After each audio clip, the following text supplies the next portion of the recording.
So yes, we have gathered here again in the seminar hall the students of Guru Nanak Institute of Hotel Management in the second session, in the second half session of the third day of International Seminar. So we have with us, once again, we have with us Mr. Joydeep Acharya, Executive Housekeeper of Taj Bengal, Kolkata. Regarding his experience in the industry, he has 22 years of experience and he has worked with the Oberoi Raj Villas, Oberoi Cecil, ITC Hotels, Le Méridien, Intercontinental Hotel Dubai, the Ritz-Carlton, Bangalore, JW Marriott, and currently now he is in IHCL. His key achievements are he has got really many hotelier awards like BSA Champion on Cleanliness in Marriott Hotels, Asia Pacific region, 7 times Best Manager Year Awards and 2 times Best HOD Awards. A big round of applause for him, please. We are really proud and we are grateful to have you, sir, along with us. You are here to share your experience, your knowledge, and to be one of the mentors for our dear students. So our students are really hopeful and they're waiting for you. Thank you so much, sir. Please, over to you.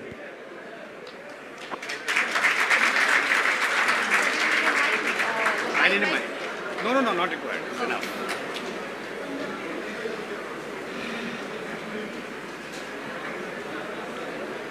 Good afternoon, ladies and gentlemen. No energy, please. Absolutely, yes. This is what the energy we always, require for this particular industry. This is, I always prefer, I always say to every team members in my tenure, this is a wonderful industry if you love it. Do you all love it? Yes, sure? Yes, I hope you will not feel sleepy because my experiences are very short, just 23 years. Nothing much. But I will only say one very, very important is you should be very, very focused whatever you're doing. I always feel jealous about you all. You know why? Why? Because you people have joined and you people in the college and you people, this is the best time for you. When you join the industry, it is going to be a very, very tough. Why tough? Because you will be always on toes. You will be always on the stage. Am I right? Please enjoy your time. Enjoy your time. Can I expect everybody, please, an answer. Are you all enjoying? Sure? Yes, enjoying, going out, having drinks, party. Are you sure? Are you all doing? Yes, doing? No, sir. There are few of them are saying no, sir. Few of them saying yes, sir. Please, I would always say this industry is a very beautiful industry. Please, whenever you join the industry in a very full note, with a very good note, and always in a very positive hope. Because this industry, many people think, which is the toughest industry, there's no life, timing is very, very poor. No, not at all. Now, I will just start giving my short brief about myself. I started my career in 2000. I passed out hotel management, then from Welcome Group of Institute, which is in Manipal. Welcome Group, Manipal Institute. After finishing my course, I have gone into Oberoi's. Oberoi's, I spent almost 4.5 years. After Oberoi's, I joined ITC. ITC, I have been to many properties, different properties, ITC Shonar, ITC Maurya. Then from ITC, I went to Le Méridien Hotels. From Le Méridien, I went to Intercontinental Hotels Group, which is in Dubai. After a stint for 2 years there, I came back, I joined Ritz-Carlton Bangalore as a pre-opening member, as a pre-opening housekeeper there. Spent there almost for 4.5 years. Then from Ritz-Carlton, I joined Swiss Hotel, Kolkata. From Swiss Hotel, I went to JW Marriott. From JW Marriott, I am now with Taj Bengal, Kolkata, which is a part of IHCL. Okay, this is a very short tenure, and fortunately, my better half, she also belongs to hotels, and we got married in the year 2011, and she's also ex-Oberoi's, and now she's in the industry in a different hotel. That's it. What I can tell you, see, now my only point is this tenure, this experience is always needed. Now you people maybe in the first semester or second semester, third semester or fourth semester, please, one thing you always remember, whatever you're doing, always strive for the best. There is no way you can consider yourself as a number 2 or number 3. You have to consider yourself as a number 1. Strive for the best. This is the mantra for a hotelier. Strive for the best. Because if you are always inclined towards to achieve always top, automatically you will be grabbed by the best of the best branded hotels in the world. And remember, very, very important, branded hotels always give you a completely a kind of depth where you can start your functions, start your journey. Please, I would like to request each one of you, whatever you're doing during your training period, during your colleges, studies, whatever you do your best. Because if you get indisciplined, if you just out of track, automatically it will not be very helpful for you. Done? I hope I am not boring at all. I hope you people are enjoying. I know in this particular room, 1 person or 2 person or 10 person will be the future general managers. Are you all accepted? Yes, are you the future general managers? Yes, sure? Yes, no, I'm not getting that particular motivation. Are you all sure? Fantastic. Yes. Somebody has said later yes. Very good. Keep it up. One thing very important is what I always say, in this particular time, you always have to be on one particular track, that is studies. Because if you study well, you are strong. Whichever department you choose, whether you choose culinary, fabulous. If you choose front office, fabulous. If you choose housekeeping, fabulous. Whether you choose F&B, whichever department you choose, always remember one thing, go for it, study hard, and technically you should be very, very strong. Because if you are not technically strong, somewhere down the line, somebody will question you, which you won't be able to give answers. So you should be mentally very, very strong. Mental strength is very important, and you have to keep yourself motivated. You have to pat yourself. You have to, don't expect somebody will come to you and praise you.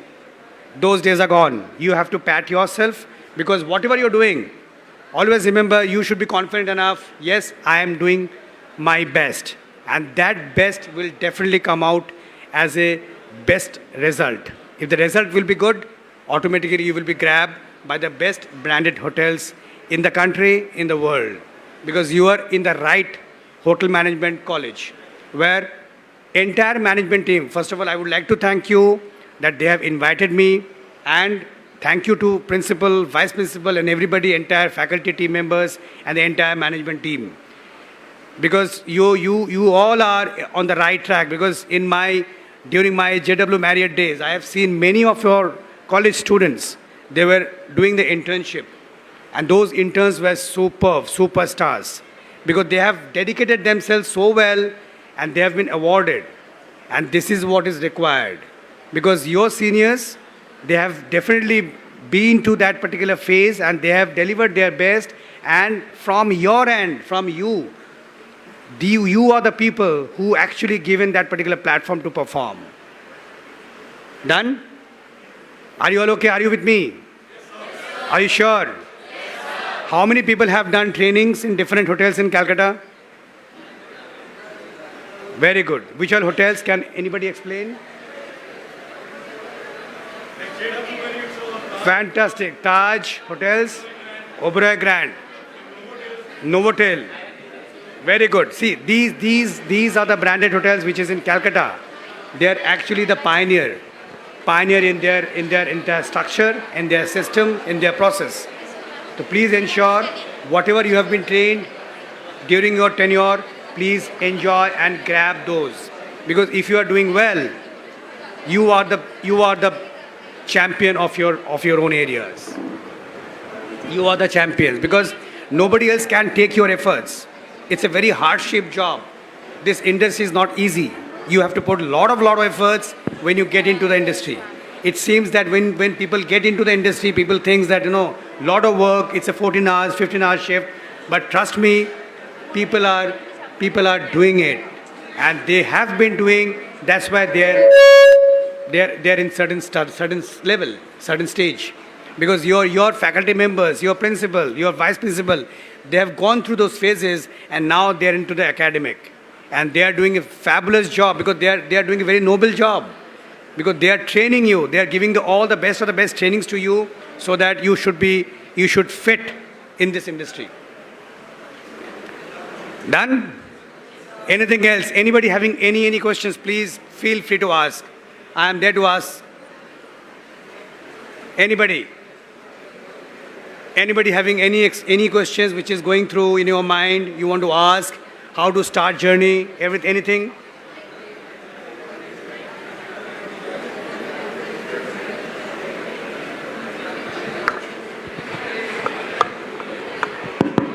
Good afternoon, sir. Good afternoon. Thank you very much for coming to our institution and sharing your immense knowledge with us. My question for you is, you are the person who have been in different institutions, and you have been in Dubai also. Just now we heard that. So as per your experience, what would you suggest, to be in India or to be outside of India? It's a wonderful question. There are a lot of people, young people. You people are young. Always ask this particular question that, whether we should be in India or we should be in the UAE or somewhere Southeast Asian countries or somewhere else. See, it depends. Very honestly, it depends which kind of brand you're getting into and what kind of offer you're getting. One very important thing is whether you're in Dubai, whether in Mumbai, whether in Calcutta or Delhi, it doesn't matter for you. It all matters your brand. It matters your positions, what position you're going through. And the most importantly is the organization. That organization is very important. Don't get into the flowery aspects of things that, okay, I have got through in Dubai, means Dubai is fantastic. Nothing like that. Everywhere, if you are fit to join, or if you feel that particular brand will definitely look into your aspirations, please join that particular brand, whether it's whether it's Delhi or whether it's Calcutta, whether it's Bangalore, whether it's Dubai or Singapore, wherever it is, no matters. You please join. Thank you, sir. Anybody from this side? Yes, please, gentlemen.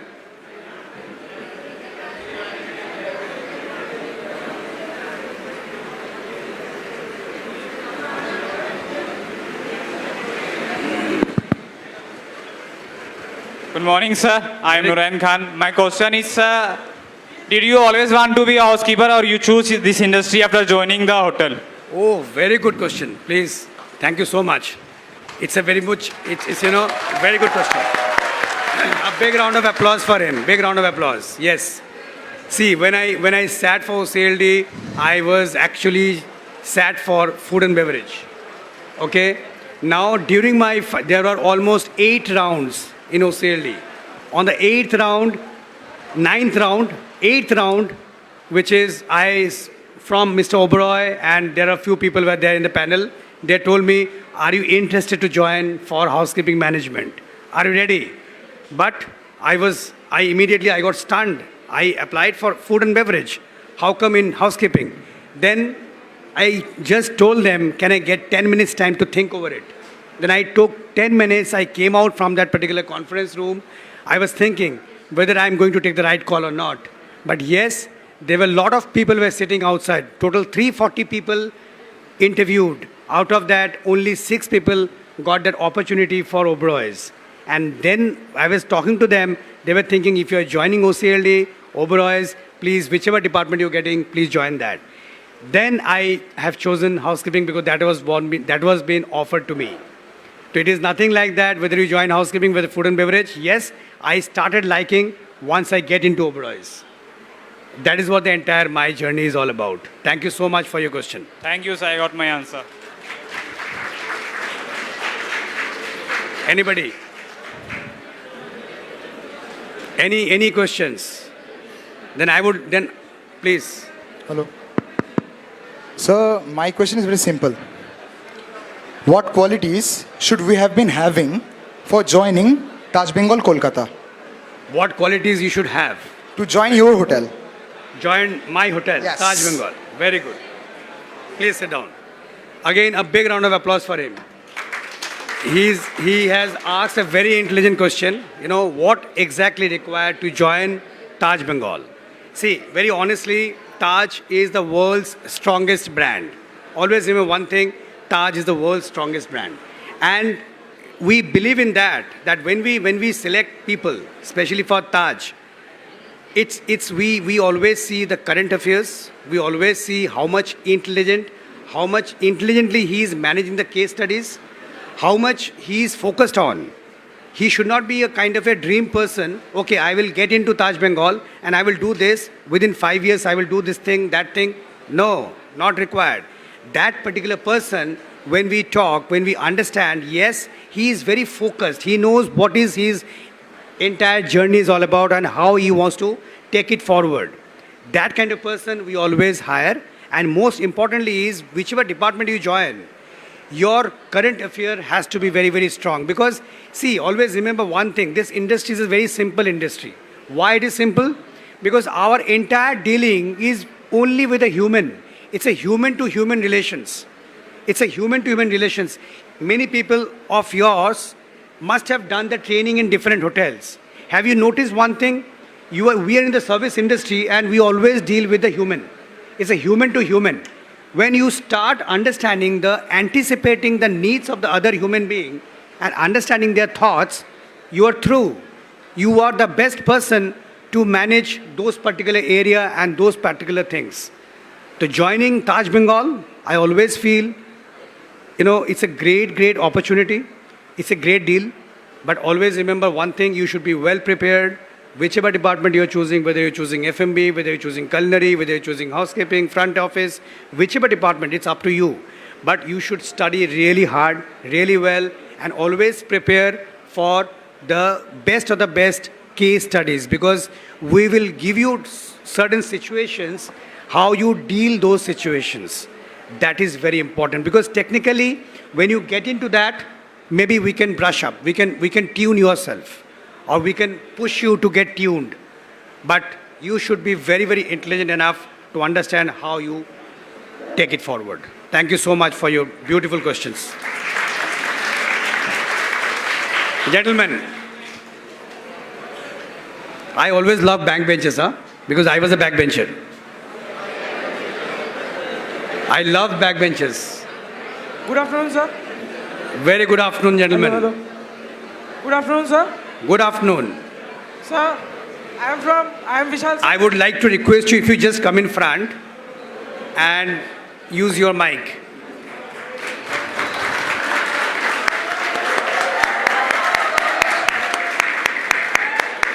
Good afternoon, sir. First of all, I would like to ask you a question. When you get up, when you came in, everybody start applauding you. Why?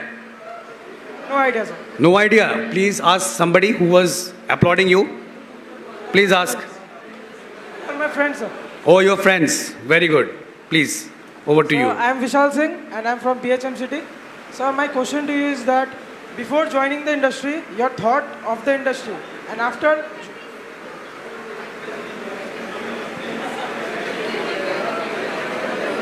before joining the industry, your thought regarding the industry, and after joining the industry, what was the experience? Were they different or similar? Whatever you thought. Okay, good. Please sit down. I'll give you the answer. See, practically, nice. First of all, a big round of applause for him. Well done. Okay, he asked me directly, very nice. First of all, I would like to tell you that, I was a very, very mediocre student. Now, my father was very tensed. What to do with this child here? He is not into the engineering, not into the medicals. What he will do? And he was very concerned about my entire career. Then I pushed my father because no one from my family were in the industry. I was the first person to step into this particular industry. So my father was not aware. He is a defense personnel. Now I asked my father, shall I go into the hotel management? My father says, hotel management? Hotel में क्या करना है? बावर्ची बनना है? क्या करना है? So there were a lot of thoughts were going around. When I joined this industry, I was very, very, thinking about these hotels, 5-star hotels, beautiful lobby. But I have never seen a hotel. I always seen in the picture, in the movies. Now, when I get into the industry, my first internship was in Taj Mahal, Mumbai, in the year 1998.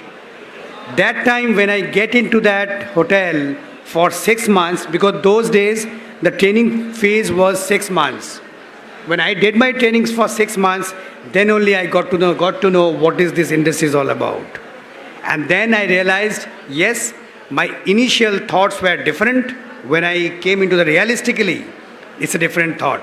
But yes, I have started understanding this is the best way because I can grow. Because there is no other way I can grow. I can just put my efforts in this industry and I will cherish my internship forever, and which I did it always. Thank you so much. Anybody? Now this side, everybody is asking for, and I'd like to ask this particular row, especially on the right hand side of, please. Use your mic, please.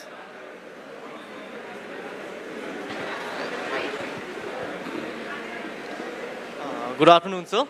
As you said, that education plays a huge role in this industry. I'm sorry, I didn't get you. Again. As you said, education plays a huge role in this industry.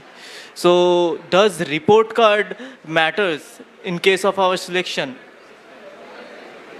Does it reflect the education that we are receiving? How much, you are in which semester now? Second semester. Second semester, sir. 10th semester. Second semester. Second semester, okay, second semester. Okay, how much did you score in the first semester? Around 78%. 78%. I think a big round of applause for him.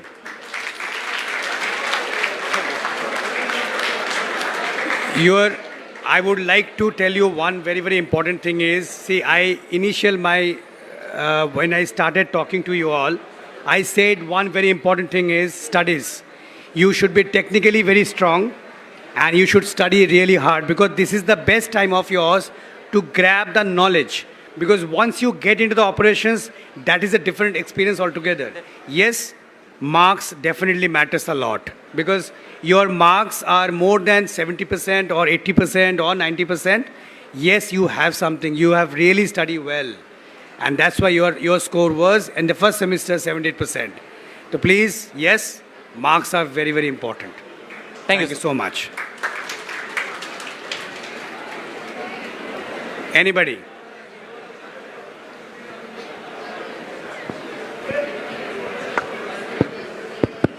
Sir, one more question from my side. Please. I think this is something we all get the question from interview at the time of interview, and I hope you got that question too. That people ask, why should I select you? So why should I select you? Yes. What was your answer, and what should be our answer? I forgot actually. Trust me, I actually absolutely forgot why should I hire you? Because during my interviews in different brands, it always happened because I will tell you, see, in the OCLD, nobody asked me this particular question, why should I hire you? Yes, Mr. Oberoi, in the last round, Mr. Oberoi asked one very simple thing is that I am hiring you, but I hope you won't be able to continue in this particular industry for long. Then I said one simple thing is, I object your purview. I will definitely prove what I am today, what I am now, and what I will become. And that particular answer actually, giving those answers to Mr. Oberoi is always very difficult, but I was actually very focused. I know what exactly to be said, and I was aware Mr. Oberoi will definitely ask this kind of questions. But yes, your question is very true. Many of the brands usually ask, why should I hire you? Always remember one thing, many people says, I am the very, very hard worker, I am very honest. These answers are completely obsolete. Nobody gives this kind of answers. And don't give answers like this. I am the best. How come your interviewer knows about that you are the best? He doesn't know that.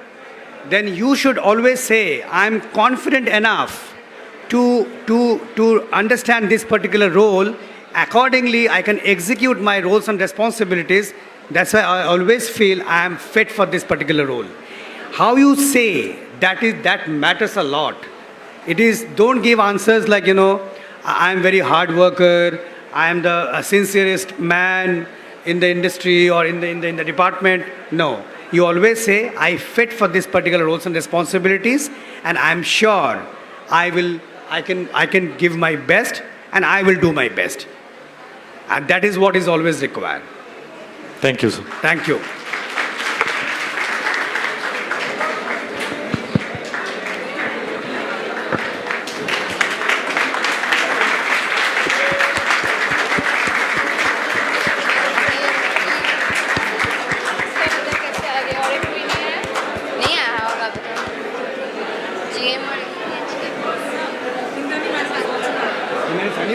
Wow. Very nice. Please.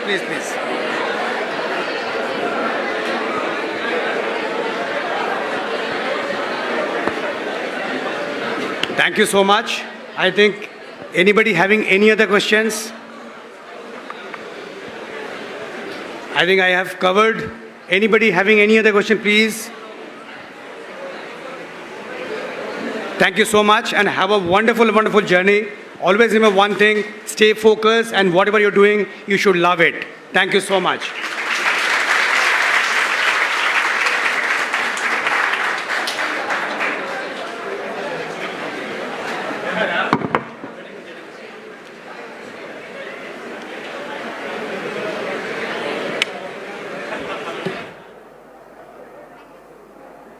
Thank you so much, sir, for your wonderful speech and for your fruitful and wonderful speech for all the students. It was not actually a speech, it was an interactive session, and we will have more interactive sessions with the other chief guest over here.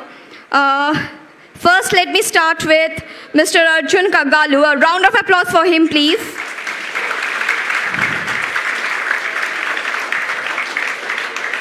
Okay, to share a few words about him, Arjun Kagalu, Mr. Arjun Kagalu, I hope I am pronouncing it correctly. Thank you. He is currently the General Manager of Novotel Kolkata Hotel and Residences, the largest Accor hotel in Eastern India with 343 keys. Comes with over 17 years of rich hospitality experience across brands like Hyatt, Taj, and Marriott across India, Europe, and United States of America. He has worked with iconic hotels like the St. Regis, New York, Park Hyatt, Goa Resort and Spa, and the Taj Lands in Mumbai. He holds an E-Colonel certificate as well as Bachelor of Science in Hospitality and Tourism Management from Business School Chardon, Montpellier, Switzerland. Mr. Arjun has a forte for finding balance between strategic management and adaptability, and strongly believes that people are an organization's biggest asset and is enthusiastic about developing leaders by encouraging and motivating young talent across the hierarchy. So this is all about Mr. Arjun Kagalu. Hope he will be sharing more with us. Also today we have Ms. Poonam Kumari. A round of applause for her, please. She is the executive housekeeper of Novotel Kolkata. Ms. Poonam is highly skilled and experienced housekeeping professional who possesses a keen eye for detail. With over a decade of enriching experience working with renowned brands such as Oberoi, Hyatt, IHG, and Accor, Ms. Poonam brings a wealth of expertise to her role. As the overseer of the entire housekeeping operation, Ms. Poonam is dedicated to maintaining the highest level of service and ensuring exceptional experiences for all our guests. Ms. Poonam's extensive background in the hospitality industry has equipped her with a deep understanding of the intricacies of housekeeping operations. As you know, detailed and intricacy is really important, especially in hospitality industry and for the housekeeping field. So from managing housekeeping staff to maintaining cleanliness and orderliness in guest rooms and public areas, her meticulous attention to detail ensures that even the smallest aspects of the housekeeping are meticulously managed, ensuring that our guests enjoy a clean, comfortable, and welcoming environment during their stay.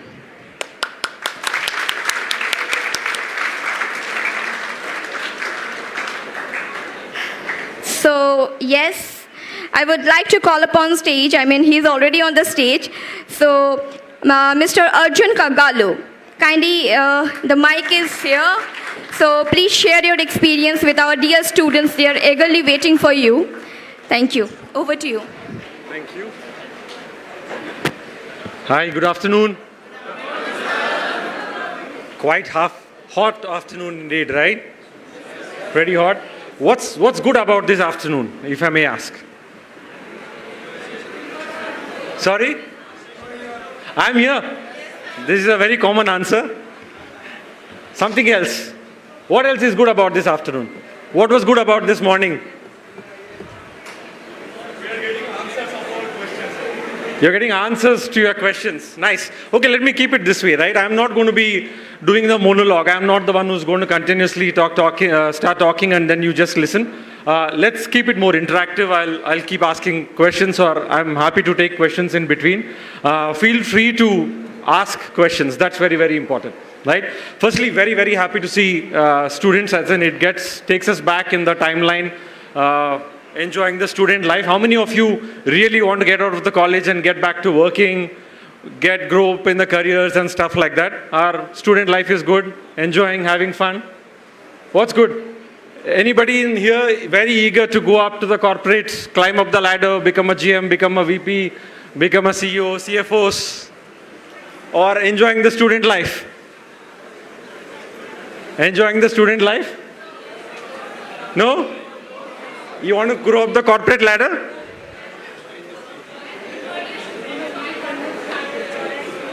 Nice, nice. See, enjoy every phase of your life. There was a time when I was a kid, I used to ask my mom and dad, I wish I grow up fast so that I can go to work like my dad does. I can do all that. Now I go back to her, I call her every evening and tell her that, why did I say that? I was very happy when I was a student. Right? So life is like that. The message is enjoy every moment. That's very, very important. I saw a Facebook alert which says that Arjun is going to come today and talk about how to become a general manager. Right? So I'm not going to tell you how to become a general manager. Let me actually put this in three. I'll cover this broadly in three topics. I'll break it down very, very simple. What I'm going to share with you is going to be very simple. Very basic, everybody can understand. I am not going to use any jargon. Jargon is any technical language. Anybody can understand. And there is a basic rule of any presentation or any speech. The rule which I fundamentally believe is, if I have to present something to somebody, I should be able to convince that, or I should be able to pass that message clearly to my mother, who is not from a hotel background, who doesn't know anything about the subject. But if I'm able to convey what I want to convey to the team, to my mom, I think I'm successful. Let me break it down. This is not particularly telling you how to become a general manager. There is unfortunately no roadmap, or there is no, I can't give you a pie chart, I can't give you a flow-through diagram to say stage 1, stage 2, stage 3, you'll clear. No, that's not there. Yes, you'll have to climb up the ladders, you'll work as an associate, you'll become a team leader, manager. That's a regular process, right? But let me make it very simple. I'll break it down into 3 steps, and feel free to ask. I'll give a break after every step. I'm happy to answer any questions you have, but feel free to ask questions. The first rule is there is no stupid question. Don't think that, oh, this question is not right. What will everybody think? Don't worry, there are 100 other people in the same room thinking about the same question, but they don't have the guts to ask. So my thing is, please ask questions. It's very, very, very important. And keep it interactive. Don't, otherwise it gets boring. Right? I honestly don't like to sit and listen to somebody who's just talking monologue. I particularly don't like it. Right? So it's the same. I expect the same. I don't want to bore you. I'll quickly summarize these 3 steps. Right? So the reason I asked you this question, what's so good about this afternoon, what was good about this morning, is that you all realize a simple fact that there are about millions of people in this universe who didn't wake up this morning. You know that? Yeah? We don't think about it because we all woke up, life goes on, alarm bell rings, and life goes on. But actually, millions of people did not wake up this morning, right? Millions of people after the afternoon nap did not get up from this afternoon nap. Millions of people actually didn't have their loved ones next to them once they woke up. That's exactly what it is. So what's so good about morning or what's so good about afternoon we are up, alive and kicking. Right? Isn't that the best thing that can happen? We are good, our loved ones are good, we see them happy, we see them smiling, we are smiling. Go in front of the mirror to wash your face, freshen up, you smile at yourself. That's the best thing that can happen, right? Yes, very good. So, on that note, the first point I'm going to talk about is look after yourself, right? That's very, very, very important, highly underrated, nobody talks about it much. Everybody knows what happened in 2020? What happened in 2020? COVID? What happened in COVID? Lockdown. You only know the good parts. Because no college, no need to come, work from home, stay from home, online classes, how I'm attending my class, how I'm attending meeting, I only know. In fact, my daughter knows very well. Sometime I'm sitting in an online meeting with my jacket on, there is shorts down. So she knows very well how I'm going to attend the meeting today. My wife knows what kind of budgets, what kind of P&L, what's going on, because work from home has enabled everything. So during the dinner conversations, one of a conversation, Papa, did the client pay you money? Or my wife asks me, oh, is that business coming your way? Or it's going to Marriott? Right, so that's lockdown. No, that's also not it. What happened in 2020 is the universe got a rude shock with something called COVID, right? Millions of people lost their loved ones. Many of us in this room have also got impacted. I was personally impacted. I know many people who lost their loved ones. And one thing that changed drastically is that suddenly people's focus on health, wellness, well-being has become over the roof. So my last assignment was in Goa. So before coming to, I'm very new in Kolkata. When I say very new, compared to Poonam, I'm relatively new. Poonam is about 1.5 months old in the system. I'm about 6 months old in Kolkata. I'm loving the city. Trust me, I love this place. I love the people. In my previous assignment as a general manager with a Hyatt in Goa, my hotel was next to Decathlon. You all know Decathlon? You all have been there? So March 2020, the lockdown happened. Everything was shut. September, slowly things started moving. And the owner of the Decathlon store and the store manager, I know them very well. So I was just talking to them casually on one of the evenings over a chai. I asked him, what's happening? How's the business? He said, Arjun, trust me, business has never been better, thanks to COVID. I said, what? Why are you saying that? Well, like, trust me, how many cycles do you think we must have sold? From September 1st, they opened the store. By 15th October, I think we were talking. He said, last 45 days. Just take a guess how many cycles we have sold in this particular store. Take a guess. Give me any random number. 100. Okay? Any other number? Decathlon store, September to 15th October, how many cycles they must have actually sold? Cycles, running shoes, everything related to sports and fitness. Any guess? Wild guess. Take a wild guess. 5,000. Okay. This side. Seems to be quiet. Take a guess. Wild number. More than 1,000. Okay, let me give you the answer. They've actually sold about 42,000 cycles. That includes the orders taken, delivered, and they've actually put in a notice board outside stating that cycles are completely out of stock. It will take at least 45 days if you place an order today for the cycles to come in. right? Same thing with running shoes. You go to Nike, you go to Reebok, you go to Adidas, everybody is up and running. Everybody's focus is health, health, fitness, fitness. Whatever gym memberships were limited, 50% occupancies, everything is over the roof. But what changed suddenly? Nothing, right? Everybody thought that, okay, COVID, one realization is, boss, it's one life, you don't know what's happened, you're going to live life to the fullest. So some people went to the bar to say, oh, live life to the fullest. The other half went and said, let me start living healthy. Let's start looking after myself. But my point is, that's always been the case. If you do not look after yourself, there is nothing else we can do. That step one I'm telling you is very important. I'll give you another interesting, not so very comfortable fact, right? Not your parents, not your boyfriend, girlfriends, no sister, no siblings, no wife, no husband. Nobody is going to come with you till the end of your life. That's a very, very rude fact, but that's the fact. Right? The only thing, what's one thing that constant from the time we are born till the time we go 6 feet under or get burned into ashes? What's the common thing? From the time we are born till the time we die? Knowledge.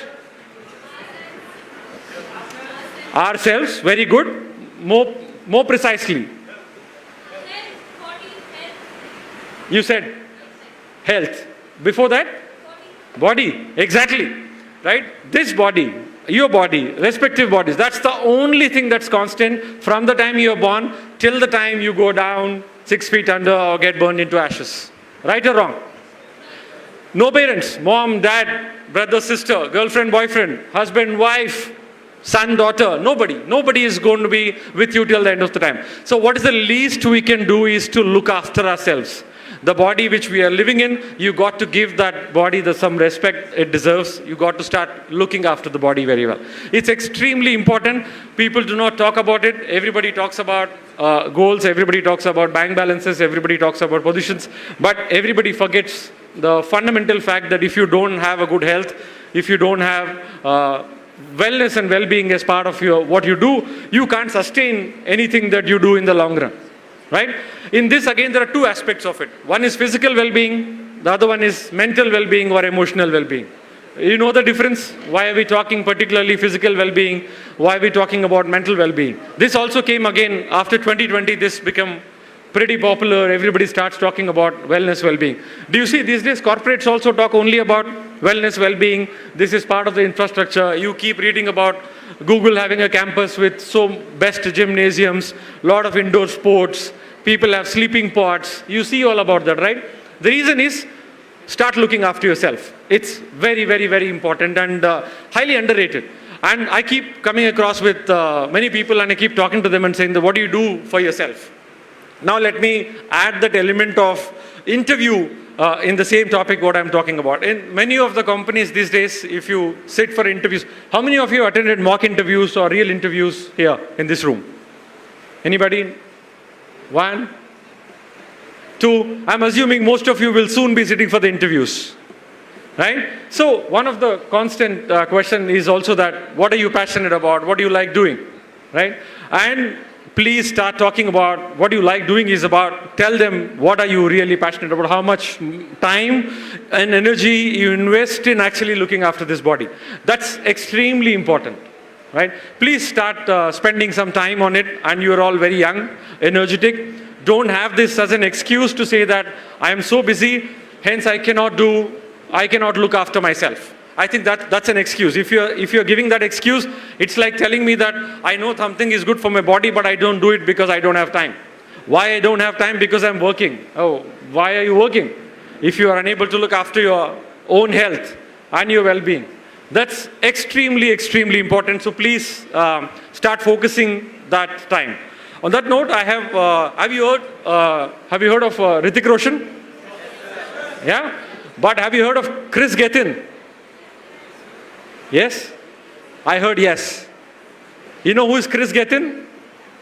No? Okay. Chris Gethin is the man behind Hrithik Roshan being Hrithik Roshan in terms of his body, how his diet, fitness, wellness, everything. So Chris Gethin is a fitness coach. He also trains a lot of celebrities and stuff. So I happened to be in one of my assignment at the Taj Lands End. I was working as a director of rooms. I had an opportunity to be in one of the seminars like this where Chris Gethin is on this side. I was in the audience listening to Chris Gethin talking. So Chris, we had a lot of CEOs, CFOs of the companies who were part of the Lancet boardroom that night. Everybody was asking questions. Chris was telling everybody the same thing. Please focus on your health. Please focus on your wellness. Please focus on your well-being. It's very, very important. You got to look after yourself. You got to look after your body. And he asked any questions for everybody. Then obviously there are few questions, few hands raised. Most of the questions are, I am a CEO. I manage 2,000 people. I am a CFO. I manage 1,000 people. I take 22 flights a month. That means I fly almost every working day. I'll be in and out. I don't have time. How do you expect me to spend 40, 45 minutes, right? So Chris Gethin's answer is very simple. He's given a book as well with a signed autograph. I still have it with me. I keep referring to that statement every time I feel low or every time I think I have an excuse. That statement very simply says that control the environment, don't get controlled by it. Right? Very, very powerful statement. Very, very simple statement, but very powerful. Why I say that is because we have encyclopedia of excuses to say why we cannot do it. All we need to do is find out that one reason why we can do it. And when it comes to the first point, what I was talking about is look after yourself. Your health is the most important aspect, nothing more important than anything else. Right? Like I told you, the root fact is neither your parents, nobody is going to have this journey from the start till the end for you. Your body is the one who's going to be with you. So please start looking after yourselves. That's extremely important. If you happen to, I don't wish anybody to go to hospitals these days, but if you happen to go to any hospital, you see the number of people standing in the line for every small thing. You want to do a blood checkup, there is a line. You want to go to, even go to cancer hospital, it's filled with so many things. Those are diseases we can't control, but what we can do, see, if we can't do something, that's okay, but we are not doing something, so what we can do is the biggest issue. What we can do, at least all of you as students, you definitely can take 30 to 45 minutes of your time to do something good for your body, right? That can be anything. I'm not telling you all have to get up and go to the gym, get up and go run, do something for yourself. No, do something that makes your mind, body feel better. That's your time. Be very, very, very particular about it. Do not compromise on it. Irrespective of you being a student, you can be a CEO of a company tomorrow, you can handle multiple companies, you can have your own business, but this particular rule of looking after yourself, looking after your body should never be compromised. Are we clear? That's my first point when I say, I keep telling this not only to you, I keep telling this to my leadership team at the hotel, I keep telling this to everybody at the hotel as well, that please start looking after your health and wellness. So much so that I even told my department heads, if you have to go to the gym at 4 in the afternoon, please go back, take shower, come back and start working. You have all the flexibility, but find the time to look after yourself. That's extremely important. On this note, any of you have any questions on this particular point, or you don't agree, you want to have more clarifications, you want to debate, feel free to ask questions. This is the time.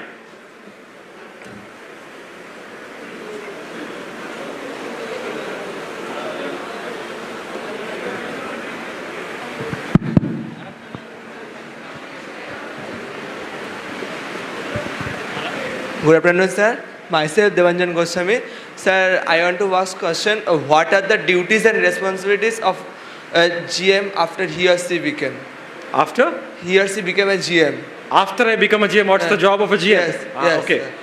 Okay, so let me put it in a nutshell. If you open a shop, right, and that's your shop, your money, you invested the capital, you're running a sweet shop, and you're the owner. What is your job? Sir. It's a small shop. You open a shop. It's a, say, 10 by 10 area of a shop. You are the owner. You put in your money. What is your job? Sir, to look after the dealing facilities. Okay. Sir, then sir, we want to, the shop is running almost okay or not. So basically you're responsible for running the shop properly, right? Yes. That's exactly what our job of a GM, but I'll summarize this more technically in 3 aspects. Irrespective of the size of the hotel, any general manager of the hotel has 3 key stakeholders he needs to look after. I will broadly divide it. It's first is the owner or the brand you're working for. In my case, it's going to be the owner of the hotel and decor that come in one umbrella. The second umbrella is the shareholder. The second important stakeholder is my guests. Guests are extremely important. I work because we exist in the business because they are coming to my hotel. And the third, last but not the least, the most important aspect is my fellow colleagues and employees who work with us. So job of a general manager is to ensure that these three stakeholders, I as a person am adding value to these three stakeholders. How do I add value to my owners and decor? By giving a good top line and bottom line, which is revenue and profits. By my guest, by ensuring that I lived up to the brand promise of whatever I have promised them that I will, when you come to the Accor hotels, this is what you're going to get. I make sure the guest gets exactly that.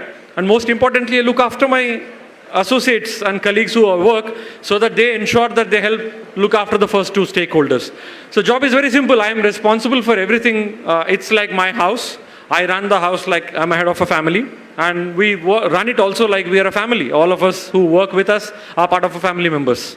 Simply stated, responsible for everything and anything that happens inside the building.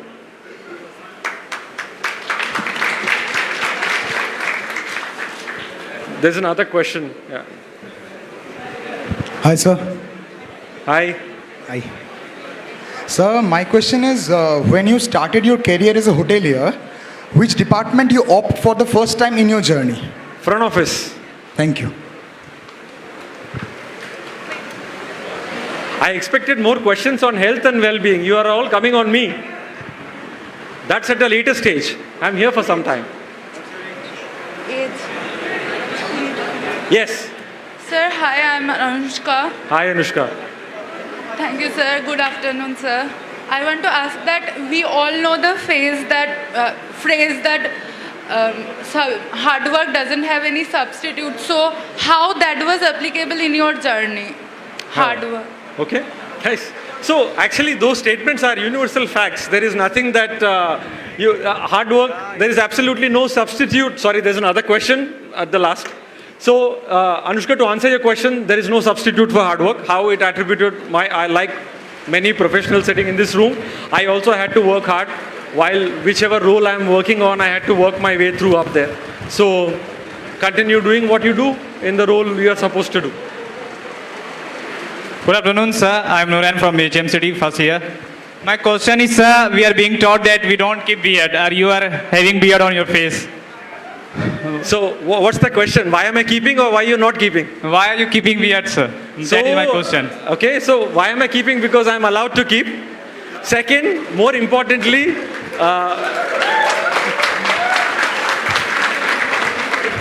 okay, that's on a funny note. Why am I allowed to keep a beard is I really love it like that. So if you see, the hair on my head is on a receding line. Somewhere it has to grow, no? The hotel allow you, sir, to keep the beard? Sorry, do I allow you to keep beard? No, sir. The hotel allow you to keep beard on your face? Absolutely, yes. There's no problem. And my guests also love it that way.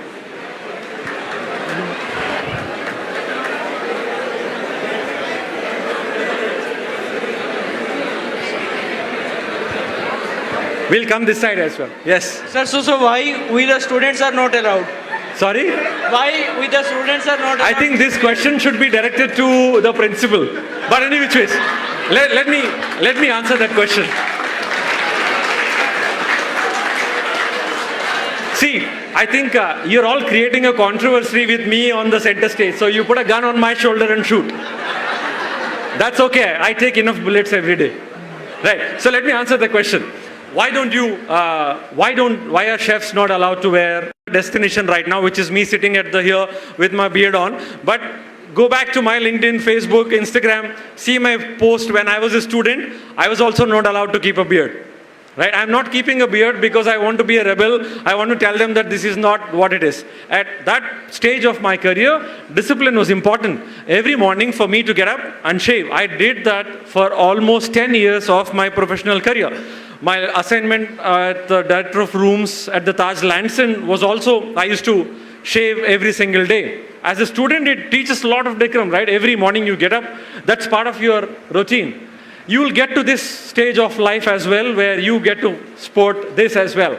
Trust me, it's as much as it, how many of you find the beard very cool? Only when you start maintaining it, you'll understand it's actually not really that easy. Right? But it's plus and minus. This is just one of a very trivial aspect of it. I'll tell you another hard reality. how I joined hotel management was I looked at hotels from outside world. When I first went to the 5-star hotel, I couldn't afford it, but my parents took it somehow as one of our very big celebrations. I saw all the people in the fancy suits, right? And I said, wow, this is where I got to be in. My eye-opening experience is when I first went to the industrial training, they gave me a housekeeping caddy and said, start cleaning the bathroom. Right? So it's not about, I loved it. That's what made me what I am today. But please don't focus on why am I like this. So don't ask Usain Bolt that how did you run 100 meters in 9 seconds. But please ask Usain Bolt how many years you have actually spent to make sure that you run in 9 seconds 100 meters. The answer is he spent like 4.5 rigorous years of training without which he couldn't do what he did. Right? So this beard is just an eye wash. So don't focus on that. Yeah, the journey is important and you'll get there. And trust me, you start enjoying the journey, you will love it. Sure, sir. Right, so don't ask your principal that. I'll tell him. Good afternoon, sir. Hi. Sir, my question is, being in this hotel industry, we have to work for more than 9-10 hours. So after that tiring journey, how can we focus on health and wellness? Exactly. So what is 9-10 hours? For you to work, okay, tell me which industry actually doesn't have. My father was a banker. He used to come home at 9. I have my brother who's working in KLA Tencor. It's a semiconductor devices company, software. He works for 12 hours in the office, comes back in the night and opens the laptop again and starts working. There is an excuse for everything else. My mom also has an excuse. She has to get up at 6 in the morning. She has to cook for me, cook for my dad, do this, go back, cut the encyclopedia of excuses. But what is that? For you to be more efficient in those 9 hours, if you spend this 30 minutes on yourself, that's only giving return to you, right? If you know that you're going to spend money, deposit the money in the bank, it's going to give you interest. Will you do it or not? The same thing for your body. Why are you not doing this? You working on yourself is only giving return to you, not to anybody else. And this can't be taken away by anybody. Your money in the bank can be taken away by one. Have you seen that series, Jamtara? No? Yeah. What happens? One phone call and your money in the bank is gone. But this one, nobody can take it away from you. Something which is so personal to you, that body which is so personal to you from the end, start to the end, why can't we spend 30 minutes on it? But sir, we become tired and Start that first half of the day. Get up early and do the exercise. See how your 9 hours are impacted. Can I share an example? Please.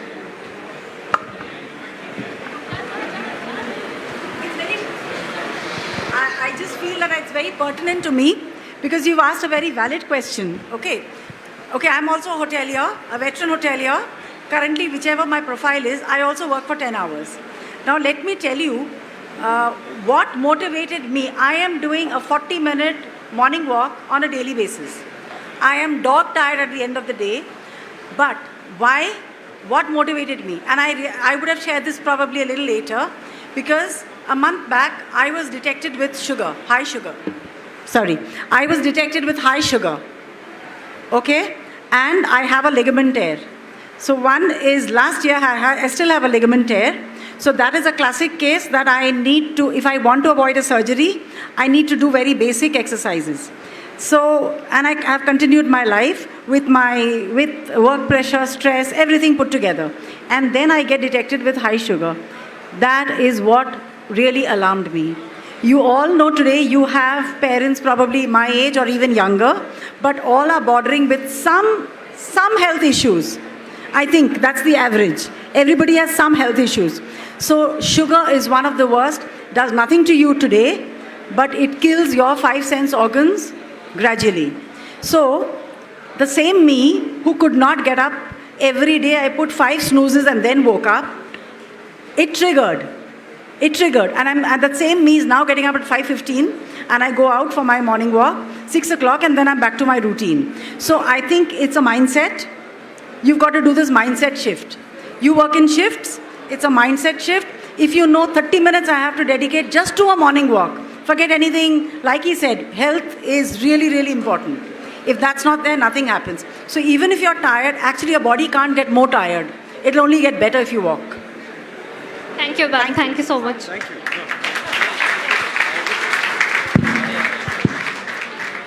Good afternoon, sir. My name is Samanna Chakravarti, and currently I am in second year, BHM City, in this college.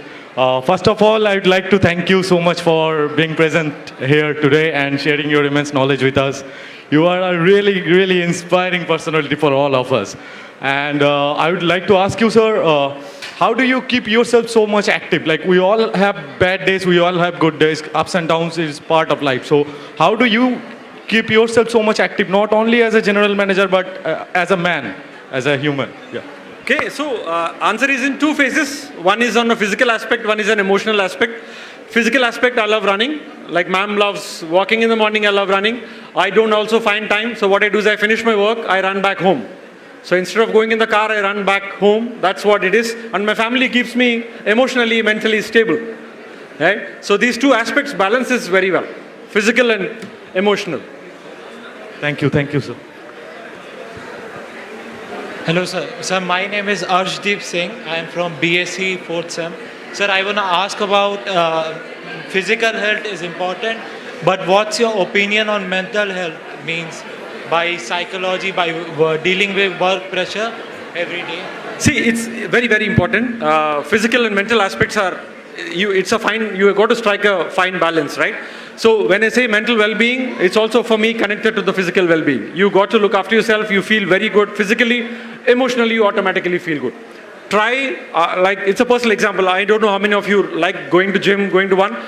There has never been a single day, before my run I always feel it's a terrible day, very bad, I feel low, I feel not high on energy, I feel it's not real, I'm very, very clumsy. But once I finish my run, I think the state completely changes. Irrespective of the day, I told you, I finish my runs normally after the end of the day. My day ends normally at about 8:15, 8:30 in the evening. I go back home running, I reach only by 9:30. After that, I feel really fresh. I can spend time with my wife, daughter. It balances. So you got to find out. I have colleagues who really love playing flute.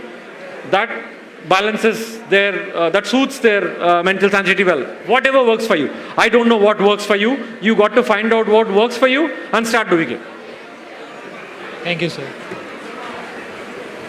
Anyone from this side, or before we go on to the next one? Hi, sir. Hi. See, we are a girl. We are in this industry. Girls faces a lot of different problems than the boy face, right? So I do have a question, like how to mentally prepare ourselves for this industry. Like kitchen also has have lot of workload, and also in housekeeping, front office. So how to prepare ourselves? Like how to mentally prepare ourselves? See, good you asked this question, right time. If I just point towards my left, I have two women, powerful women sitting on this stage after coming and talking to you. So that also talks about, yes, you're talking about problems faced by you particularly, not anymore. Look at them. They're setting the example.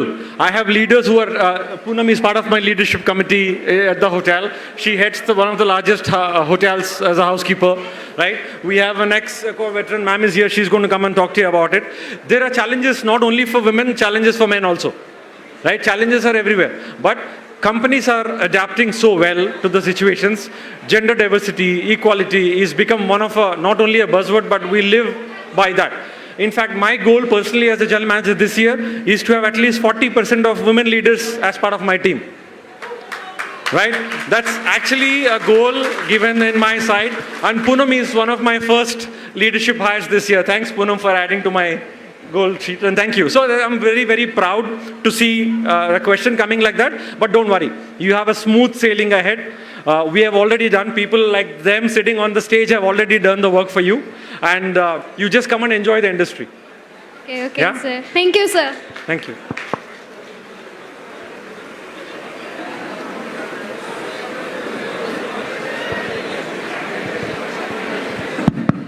Hello, sir. It's an honor to meet you. My question is simple. As you have worked abroad, as currently you are working in India, what's the prime difference you have noticed? And the sub-question is, is there mutual learning on both ends? Absolutely, yes. So my working experience abroad is almost a decade ago. So I'm sure things have changed a lot. But when I was in New York, when I was in Europe, when I was in Australia, things between India to western part of the world was working culture. Basically, they were very particular about 5-day working week, which has become a norm now in India. That time it was completely different. But otherwise, right now India is equally developing. Yeah? There is nothing that we don't do here that they are doing particularly. In fact, if you're talking about hospitality particularly, this is the market. Asia Pacific is the market to be in right now. In fact, Europe and US are going through recession. Hotels are not there. But Accor has recently released a statement that India is going to have as many hotels as China in the next 1 year. That's a sign that we are equally there, or will exceed and surpass them very, very soon. So, and you're also coming out at the good time. So, good luck. Thank you, sir. If you don't mind, I have another question. Please. It's from fitness. So, why do you think physical health as well as mental health has to be in sync for optimal performance? See, it's balance is very, very important, right? For anything, not just physical, mental health. In life, balance is important.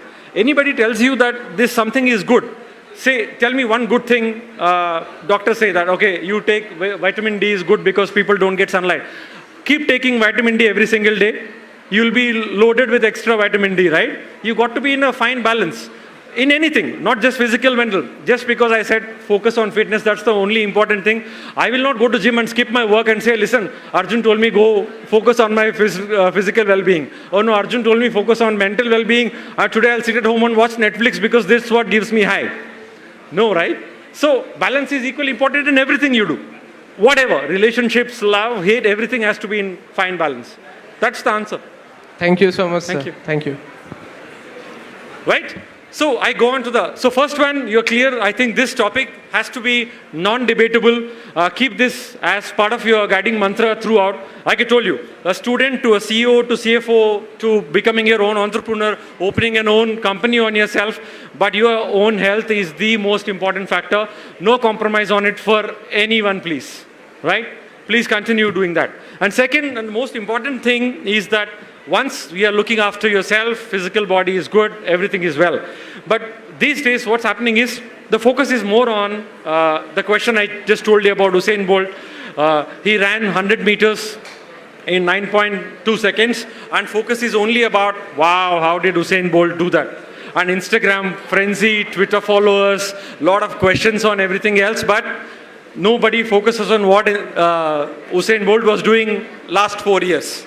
So, simply stated, focus on the process, not on the destination, right? The process is extremely, extremely important. Get married to the process, not to the result. That's exactly what's happening with everybody. And I've been to a couple of colleges in the last 2-3 months, and I spoke to many students, I interacted with them. I keep talking to some of the students. I see one of them who worked in our hotel as well. So everybody's question is, sir, when will I become this? Sir, when will I become that? So when is the next promotion? So when is the next hike? What's going to happen next? But that's going to happen. That's just a byproduct of what you're going to do. But my thing is, focus on what is the task at hand, right? On that note, let me make it very simple. This is a very, very broad topic. If I tell you, focus on process versus don't focus on the result, it's a very broad topic, but let me break it down very simply. It's called short-term goals. Right? How many of you want to become a GMs in this room? Yeah, everybody, right? But that's the long-term goal, right? Can you do anything about it for that now? Takes time. You can, of course. Whatever you do, it's going to add up to that eventually. But that's not the ultimate goal. That's why I'm coming to this term called short-term goals. Not only for you. I keep telling this to my leadership team, to everybody, the same thing. Focus on what can be done today. What can be done 1 week? What can be done 1 month? What can be done 2 months? Maximum 3 months. And you got to be self-critiquing yourself. And you got to be really honest. If you are not honest to yourself, brutally not honest to yourself, then this process lacks the meaning. The purpose is basically, how are you doing against yourself? That means no comparison game, right? I don't want to compare to anybody. No two students are same, no two general managers are same, no two housekeepers are same, no two institutions are same. Everybody has their own journey. So please don't start comparing, drawing parallels and deviate from the complete process of how did they get there. I think that's what's happening, and thanks to social media. It's a plus and minus. You got to use it. So everybody keeps telling technology is a boon, technology is a bane. You just type technology and Google, you will have 100 TED Talks also on technology. You will have 100 people criticizing, you have 100 people supporting, you have 100 people absolutely abusing on Twitter. Anything you want to do these days, just go on Twitter, write one statement, there will be 1,000 comments, there will be 10,000 shares, there will be tweeting. Well, what's the purpose? I think technology is really powerful. It's that we don't know how to use it. You use it to your advantage. It's in your hands completely. So why am I talking about short-term goals? Is for the students also same thing. Everybody attends. You see, you have executive housekeepers coming in, you have general managers coming in, you have CEOs, CFOs coming in. Now, focus from here now, it should not be once you finish the session, okay, how much time you have become a GM? Okay, 12 years, okay, I should become in 10. Oh no, I should become 15. Oh, if I become in 14, I'm a failure. I become 10, he is a failure. Somebody becomes in 8, that didn't work well. No, I think that doesn't mean anything. Because everybody's circumstance, situations are completely different. So your focus is purely has to be on the process, which is you got to finish your first year, second year, third year at the best ability you can. Right? When I say you can, I'm not telling you, you got to be the class topper, you got to be the school topper.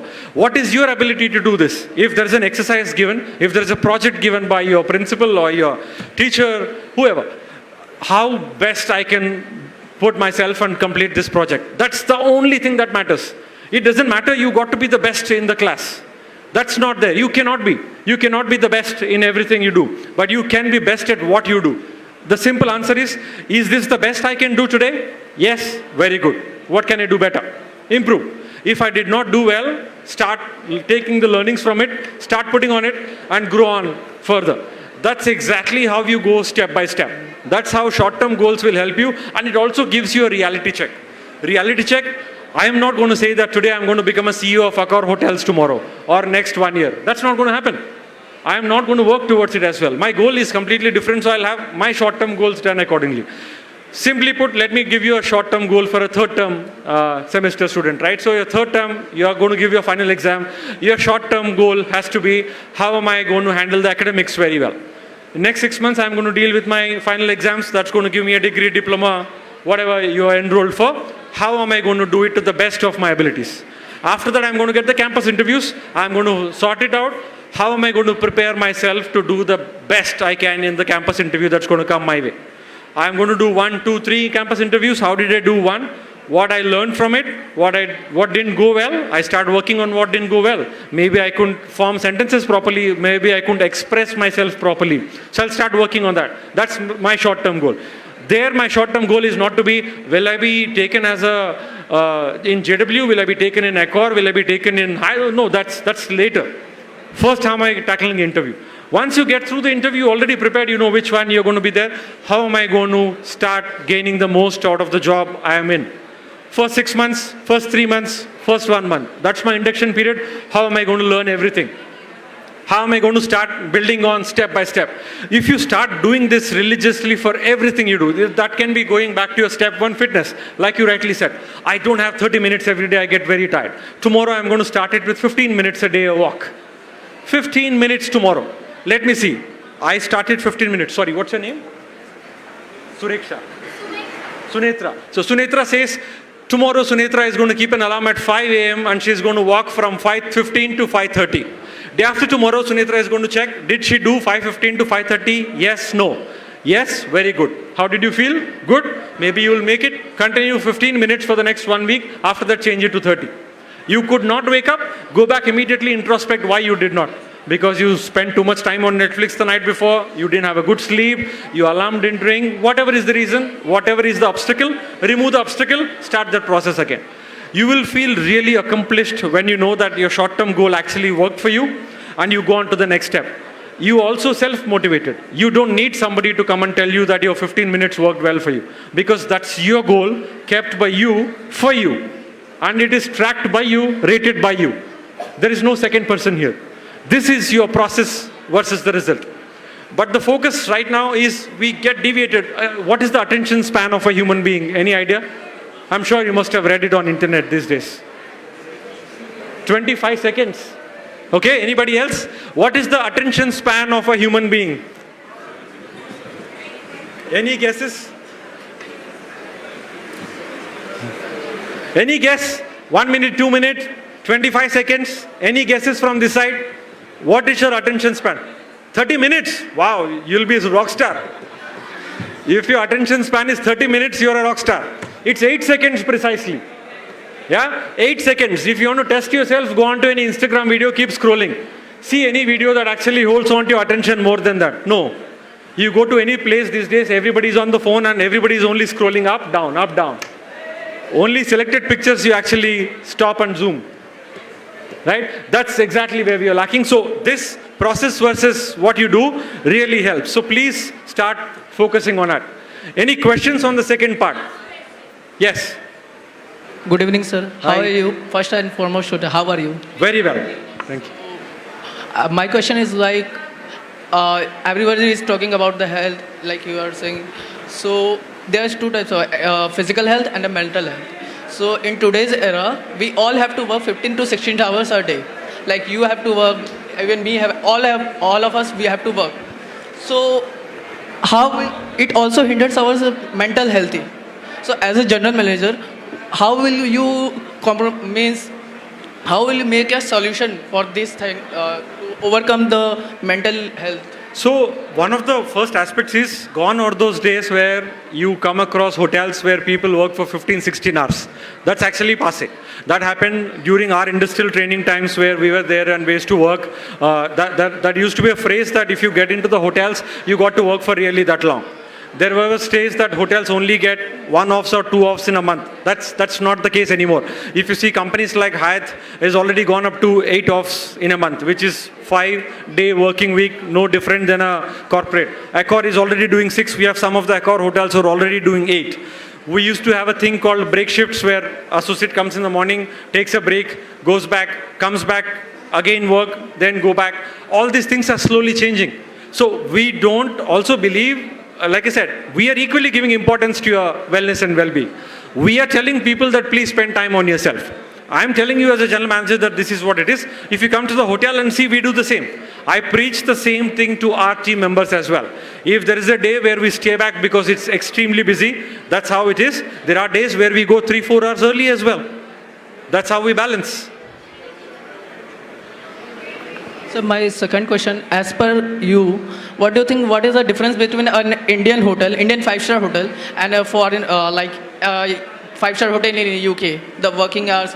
How will you think, like, I don't want to say like we have to work 16 hours a day, it's really hard for us. I don't want to say this thing. Like they are working 8 hours per day, but they are more skillful than us.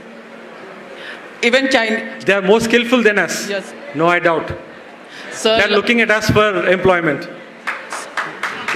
They are actually looking at us for employment. So, see, no offense to any company outside. I worked in one of the best hotels of the world. I worked in St. Regis, New York. So I don't say that they are more skilled than us. If you see anybody, they say Indian hospitality has no match.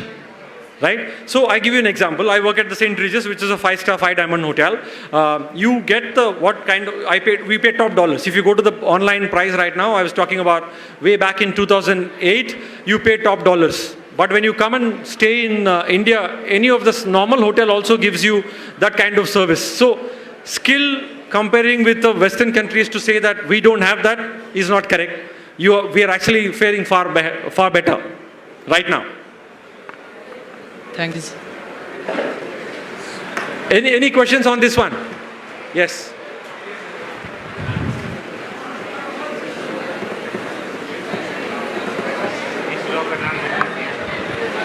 Good evening, sir. Good evening. Myself Ansu, second year in BSc GSU. My question is that, sir, can you please tell me, can you describe your leadership style? Okay. My leadership style, simply put, that I do not work above anybody. I work with people. Very democratic. So that's how I work with a lot of millennials. They don't like to be dictated, said what they're supposed to do. I listen a lot. I listen to people. I carefully listen to them, take their suggestions, and then act accordingly. Thank you, sir. Thank you. Okay. The last one I want to cover, the first one I told you is looking after your health. Second one, that's very important. Second one is focus on the process versus the result. The last one is add value to wherever you are, in whichever ecosystem you are, which is understated bottom line, be a good human being above all. I'll tell you why I'm saying this, right? Don't give any importance to designations, don't give any importance to titles, don't give any importance to any of the fancy things that are only temporary. They are absolutely temporary. I'm not sure how many of you listen to Simon Sinek. Have you heard of him? He's one of our very good speakers. He talks about it. There's an example. One of the army general actually comes to one of a seminar like this. He goes, attends the seminar when he was in the position.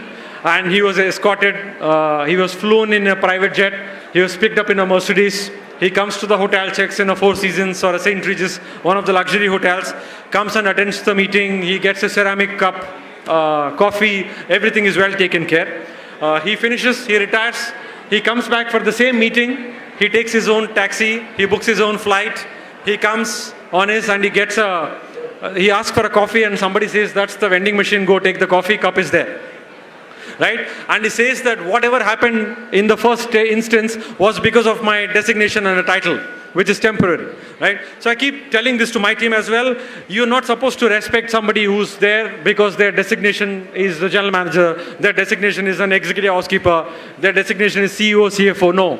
I think you got to add value to my goal as a general manager is to make sure I add value to the people who we work together. Right? Whatever I can do to make sure people who work with me, if I can add some value to their lives, in terms of leadership people working with me, if I can make more general managers out of my leaders, if I can make more department heads out of my existing managers, if I can make more managers from my team leaders, that's all value that is important, right? Numbers, top line, bottom line will keep happening. That is part of a job that is expected, right? Even if anybody becomes the GM, his job is to make sure you got to get the revenues done. But why am I saying this to you? You are going to enter the industry very soon. The industry is very competitive. You will see that from the time your interview starts, from your group discussion starts, from your debate starts, it's very, very competitive world. All you got to do is, your only unanimous focus is whatever you are doing, wherever you are, as a student, as a professional, as a mother, father, parent, as a sibling, add value to somebody who's with you. Add value to people's life that makes you a better human being. Rest of all, once you are a better human being, it doesn't matter you are a GM, you are a CEO, CFO. That's all that matters. I think that's extremely important, which we are missing these days. I think that's why we have been telling people that you got to be a good human being. Becoming a GM, becoming CFO happens. That's a byproduct of what you do. If you continue doing step 1, step 2, step 3, step 1 is again health, step 2 is you're focusing on your process rather than focusing only on the results. Step 3 is adding value and being a good human being. If you do these 3 aspects, I think success will automatically come to you. You don't have to run behind it, right? That's all I have to tell you. You have any questions, I'm free. Otherwise, we have other speakers. Thank you so much, sir. Thank you. Lovely meeting you all. All the best. Thank you.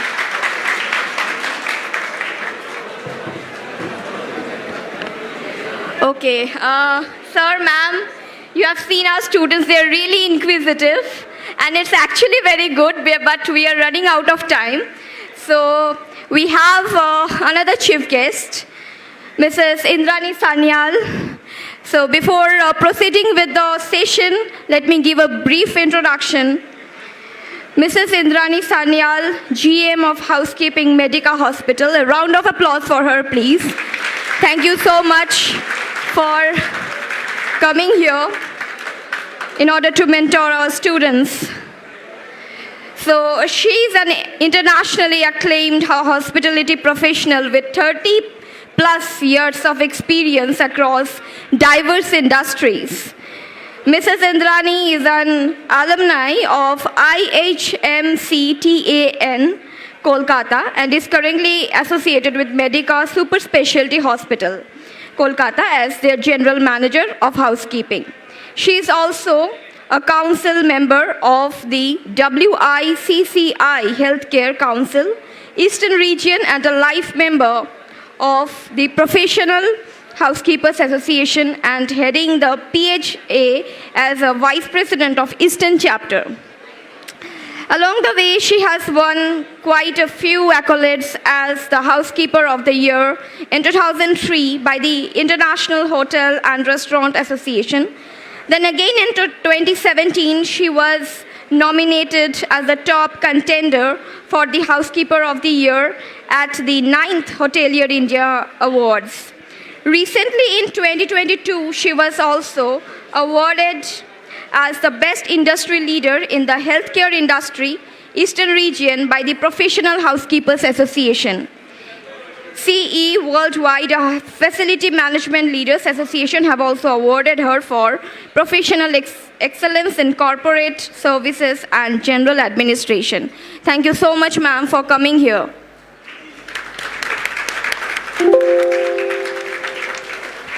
So over to Ms. Indrani Sanyal so that she can mentor all of you. We had really great interaction with Mr. Kagalu. Thanks once again, Mr. Kagalu.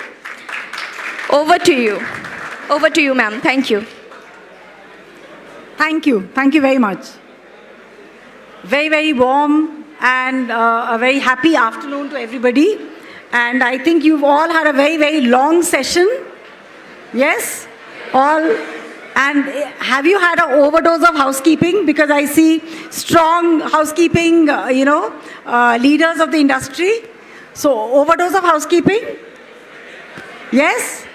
Yes? Yes, I can see a lot of...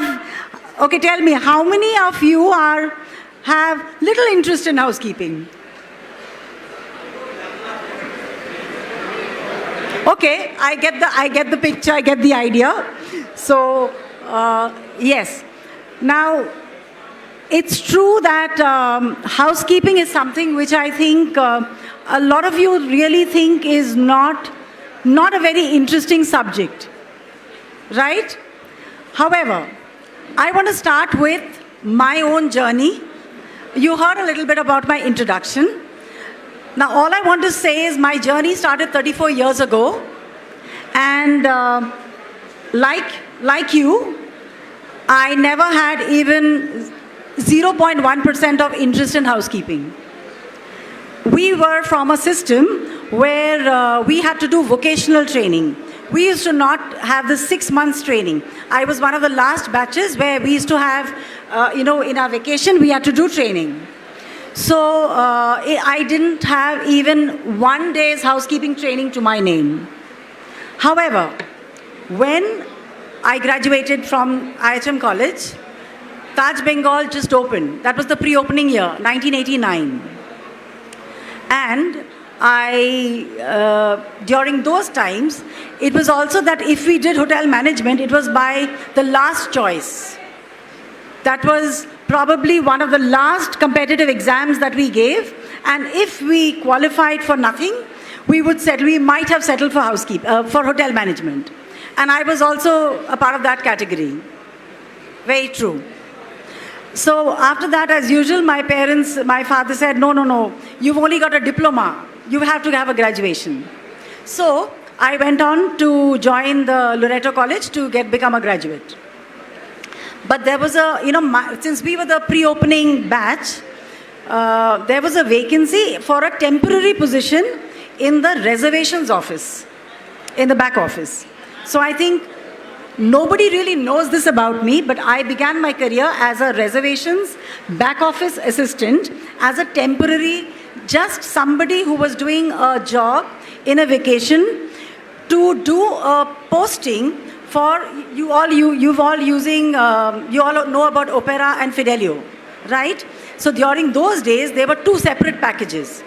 You had to do the posting from one package to the other to, have the synchronization. So I was hired on a temporary basis for a stipend just to do this posting. But because I was located in that same back office, where I think Mr. Joydeep is still working today now in the Taj Bengal, that same property.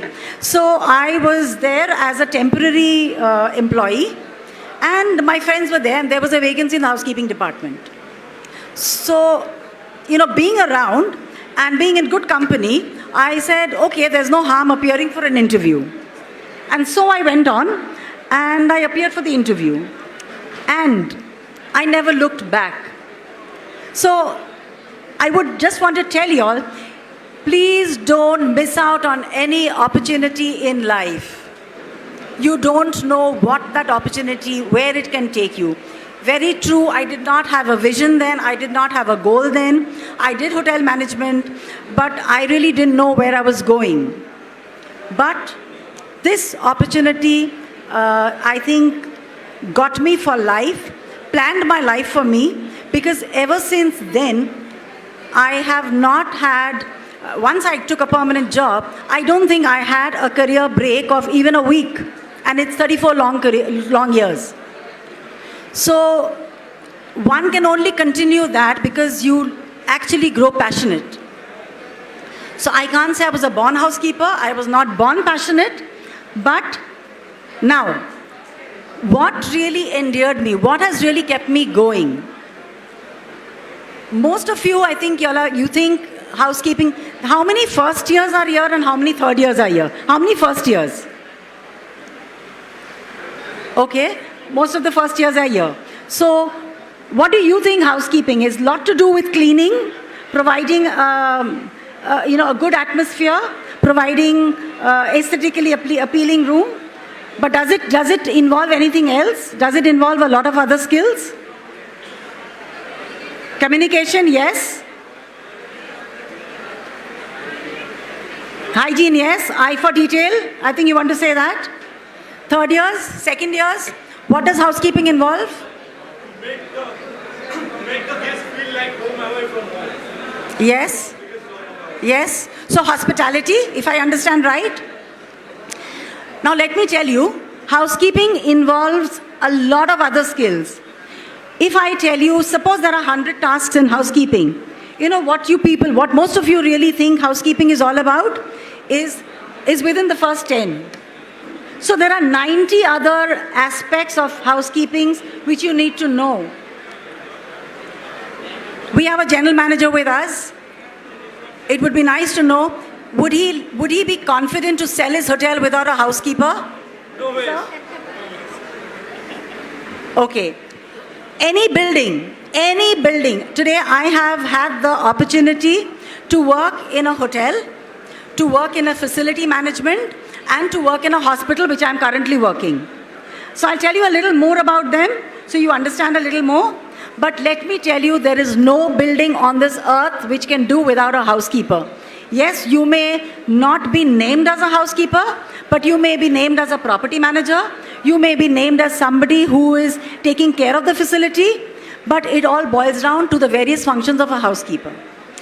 Housekeeping involves man management skills. Housekeeping involves planning, organizing, delegating. It involves budgeting. You don't realize, you wouldn't realize now, but today for a general manager, housekeeper plays the housekeeping of the accommodations, let's say housekeeping and facility, the maintenance. They play a very important role. You know why? Because everybody knows, you know about budget making, right? In the third years, I don't know how much you are exposed to budgets, but in any organization, your year begins with making a budget. You have a top line. Like he said, somebody had to do a business. So you decide, I want to do 1 lakh rupee business in a month. And you know how much of it is your expenses. Now, in today's world, post-pandemic, in the competitive world, you all know that whilst you know you want to achieve revenues, please understand the truth is there is limitations. I am not deterring you, but the truth is you know that I have competition and I can achieve 1 lakh, maximum 1 lakh 1,000. So how does your profitability increase? It's because of if you can control and manage better your expense departments. And who is expense? Maintenance number 1, and then there is housekeeping. Now this is a real life scenario which I'm sharing. You may not have heard about this in college, you may not know. But this is exactly from where I'm coming, because this is exactly the day-to-day situations that I think an executive in the housekeeping department faces, an HOD in housekeeping faces, or a general manager in housekeeping, or a general manager on the whole. So you play a very important role in budgeting and managing your finances at the bottom line. Even to help a maintenance person manage their expenses better, housekeeper plays a role because they play a role in helping to control electricity usage, controlling the AC, controlling water, all the resources. So housekeeper is simply everywhere. Whether you call it in the revenue, because without the housekeeper making the room, you can't sell your hotel. Housekeeper, again, in bad times and tough times, that is where they will help you to manage your costs better. So you're required in both sides.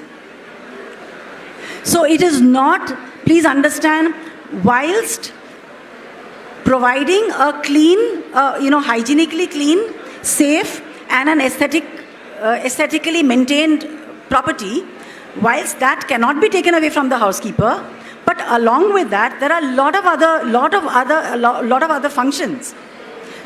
Any organization, they are having events, okay? Even in your college today, you're having an event. You have your chef, you have an F&B who's going to plan your service. But again, you need the housekeeper. Why? Because she will put the event together. She needs to get your hall ready.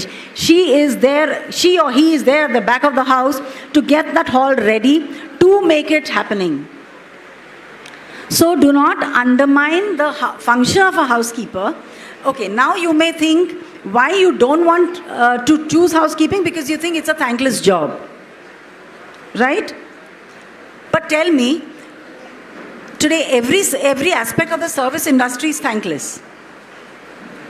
So why do you need somebody to keep telling you what a wonderful job you've done? Why do you need that?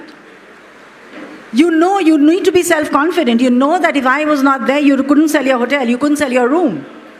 So you need to be self-motivated. You need to be understanding what your skills are. So you really don't need, whilst you need the encouragement and you need appreciation, but that should not deter you from not doing housekeeping. If you know that I like doing people management, I like doing planning, and I really like to deliver a product, I like to be at the core of a business. So if you know, you identify that, you know your needs, so you really understand that I would make a good housekeeper. So again, do not go by what the trend is, because my friend is becoming a chef and that is the cool thing to be. Why? Because I want to be a celebrity chef. It's not that easy. Every field you've got to work equally hard. You really need to work hard. The basic parameters remain the same. Whether you are in housekeeping, whether you're in the kitchen, or whether you're in the F&B or in the front office. The basic parameters that are required to be a conscientious professional are still the same. You really need to be committed.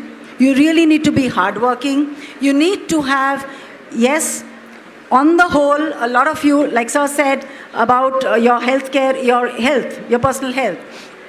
And a couple of people asked about the mental stress as well. I think on the whole, today's job scenario, in whichever field you opt for, there is a lot of stress on physical parameters as well as health, as mental. Now that, I think I would advise you that you need to draw this balance, that I need to ensure that my sense of humor is intact. We all have bad days. We all have bad days, trust me. I think in my week of 7 days, 5 days would be bad days. 1 day would be a good day. But that should not take away life from you. That should not take away your humor. Now, bad days is about how you deal with it. We may not do a task, very, very well. We may not get the appreciation, but that does not mean that you have not put in your best. If you have put in your best, it will be recognized. It will be recognized and you're on the right path. It's a matter of time. So what you really need is patience, is another thing that I would stress on, that it's very important for all of you in this industry to have patience. Success has not come to any of us overnight. It has taken me 34 years to be where I am. And in this 34 years, It's not that I have had a bed of roses or I have had only ups. When I have changed careers, when I've changed organizations or moved from one place, there have been bad days, there have been bad times. But that's life. And that's why you got to do your own self-reflection, and you need to understand how to take it forward. Because you all are strong enough. You all, once, I think I can certainly congratulate you for making a right choice of career. That is a brilliant decision you all have taken. Why? I'll tell you this. This side is completely zoned out. First years, this is for you. What I really want to say, you've made a brilliant choice of career. Why? Because what I see today, you name it, any industry,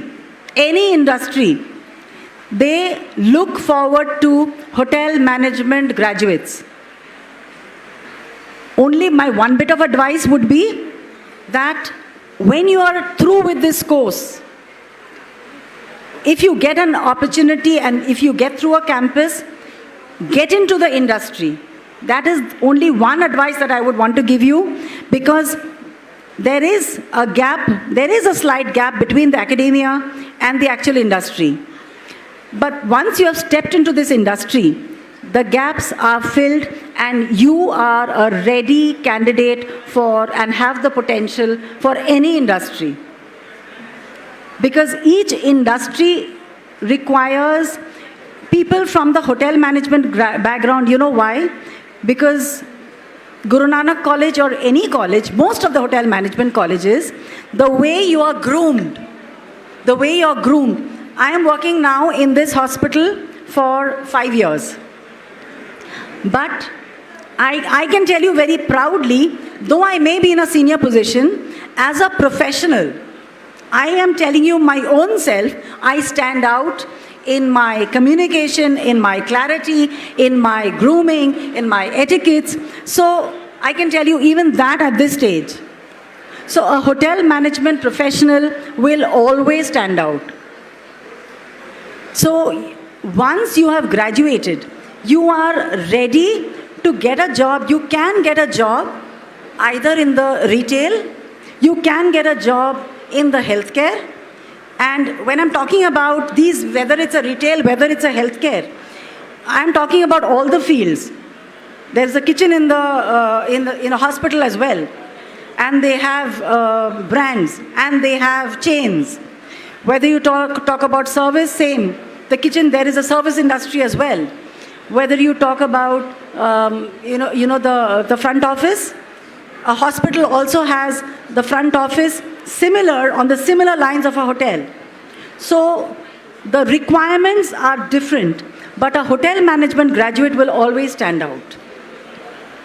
So that is the reason why I say you've made a brilliant choice, and I congratulate you for making the right choice. But now, what is important is that you need to focus on what you're doing. Now, I'll just share a few more things. I will not take a lot of your time because I know you've all had a long day. When you had whatever subject you choose to take, whether it's housekeeping, front office, or whichever, you all become subject matter experts. And that is what you really need to be, because every organization first needs the subject matter experts. Okay? After you, now, how he is now in a general manager's role is when you start moving up into the general management. But your step one is to become the subject matter expert. So now when I'm saying I am calling you an expert, I think you need to understand expert means you are the go-to person, whether for the choice of the mattress, for the choice of carpet, for the choice of paint, for the choice of color, for the choice of flowers, for the choice. You need to be telling me that at that point of time, you really can't think, let me get back to my notes and my Google, because you're my subject matter expert. As he said, as a general manager, I think his core competence is from the front office. So all of us, we all have our core competence. So today, as you graduate out of college, what is very important is for you to choose your subject. I am a housekeeper, I'm passionate about it, and I really think an organization cannot do without a housekeeper and a housekeeping. That does not mean I am here to tell you, please join housekeeping. That is your passion, your choice. But I'm here to tell you what you may not know about housekeeping. I'm here to fill the gap, to tell you what housekeeping can do, where it can reach, and what you can achieve being a housekeeper. That I can definitely share with you. Now, also being another tip that I would like to share with you all along your careers. Please remember that you have studied, you join a job, that's not the end of it. Okay, like I said, you've already become a subject matter expert. Next, I will also give you an advice. Continuously upgrade and upskill yourself. Learning should not stop.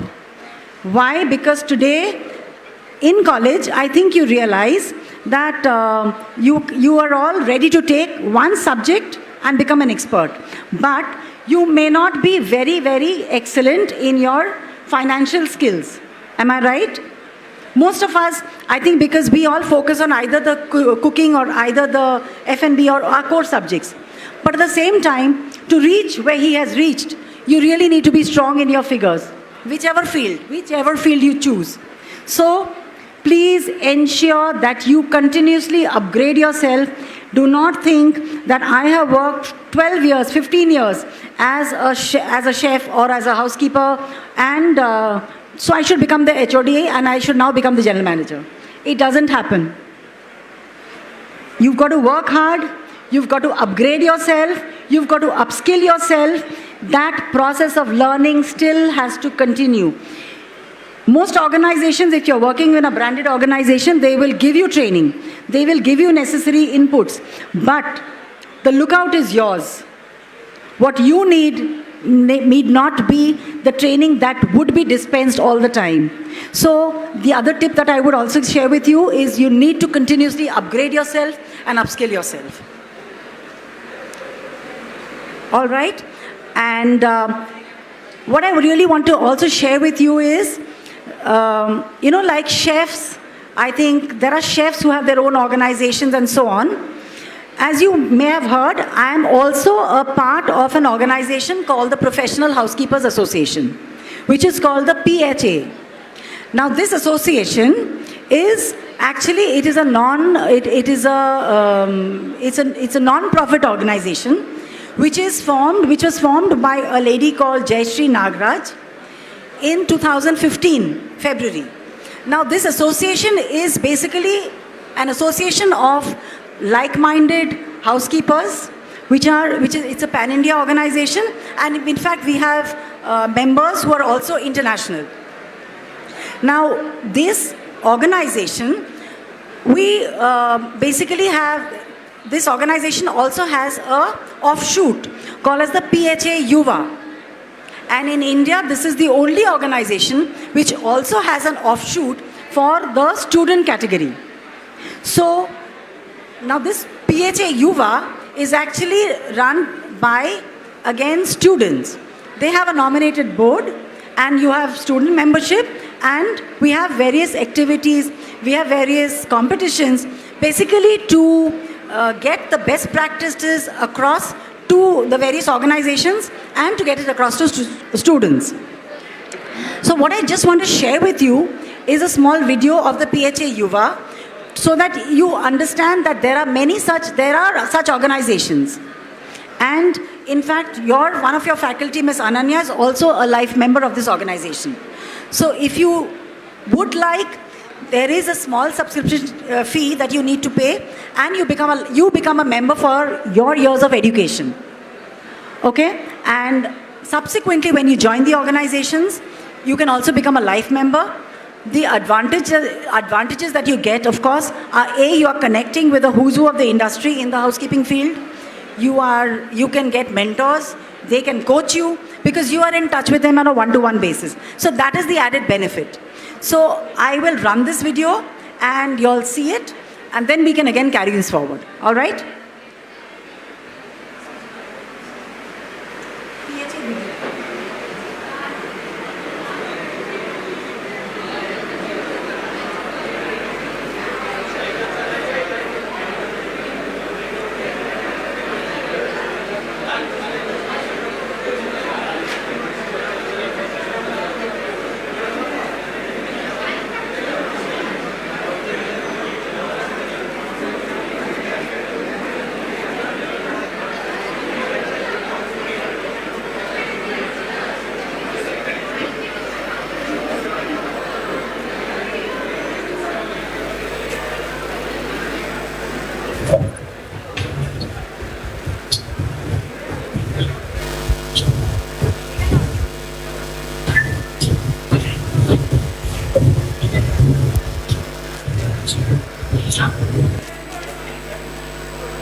BHA, Yuva, BHA, Yuva, BHA, Yuva, BHA, Yuva.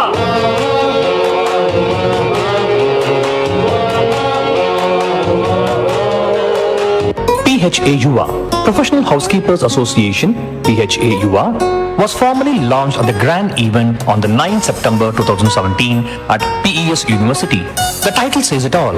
It is an offshoot of PHA, constituted as a formal platform for the youth aspiring to be a part of hospitality industry in the core area of housekeeping. Upcoming housekeeping professionals are the major need of the hour. PHA has started a mission which is about connecting with youth and taking the youth up and to take up this housekeeping as profession. We at PHA organize many training sessions which are valuable for our life members. In fact, in 2017, we thought, why not extend this platform to the youth?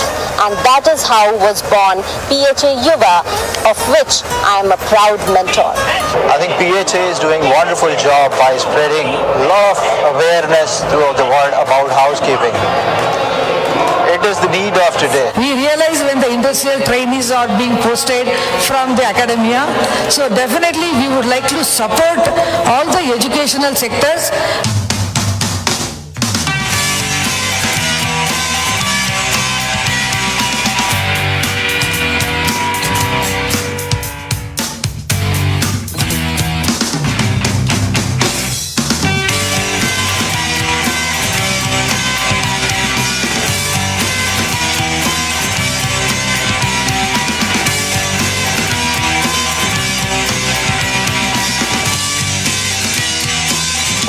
PHA Yuva is for the students and by the students is mentored proficiently by the executive committee and PHA chapter members.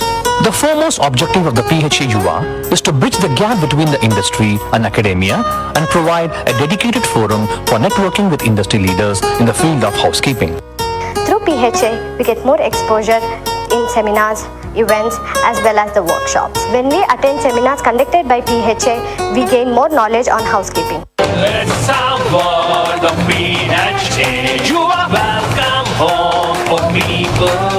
You are your time here is grateful. The only impression or the mark of impression is given or enhanced is through the housekeeping. Without housekeeping, no experience can be enhanced or a wow experience can't be delivered to a guest. The state moves on in style, we do it with pride. This is our life, yeah. It's a rocking career, hey. Owning relations in your head.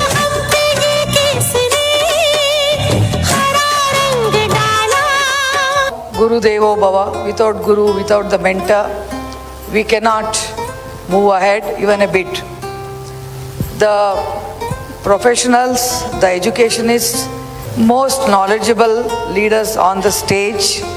It's my honor, it is PHA's proud moment to felicitate each one of them. Please join me in appreciating their effort because day and night they worked to make this event so colorful.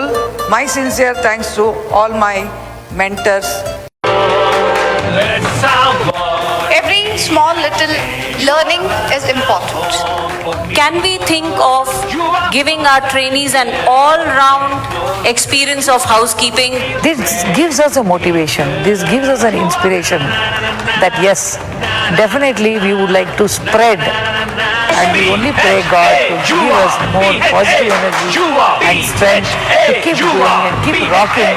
We would like to synergize the entire housekeeping fraternity for one common definition. We would love to redefine housekeeping. Run the clock on the move and dance we cheer. Let's say BHA. BHA, you are. BHA, you are. I cordially welcome you all to the 3rd Young Housekeepers Convention. BHA, you are.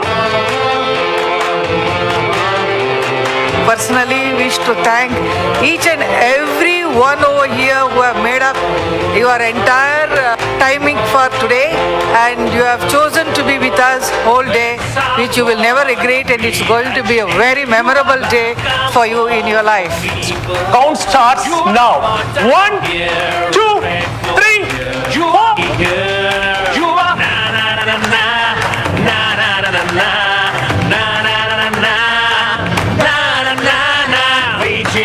And I sincerely wish all Yuva members to encourage all PHA life members, including this super lady who's standing here, to create a PHA university. We have to have a PHA university which has to be collaborated with Nilfisk University, and we'll start something unique in this community. BHA, you are. BHA, you are. BHA, you are. BHA, you are.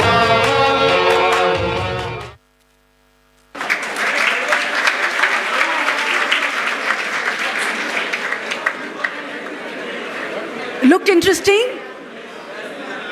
So this association, of course, they have chapters in Hyderabad, Telangana, Bangalore, Goa, North Delhi, and the Eastern chapter, which is actually headed by me. We plan to launch it this year.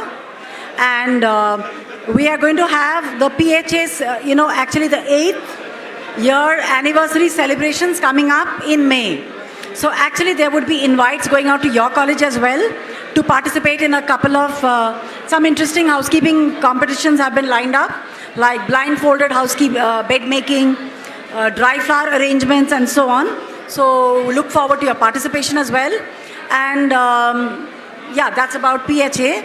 So now you tell me, because I wish you all a very, very happy, long career. Thank you. And now the floor is open if you have any questions.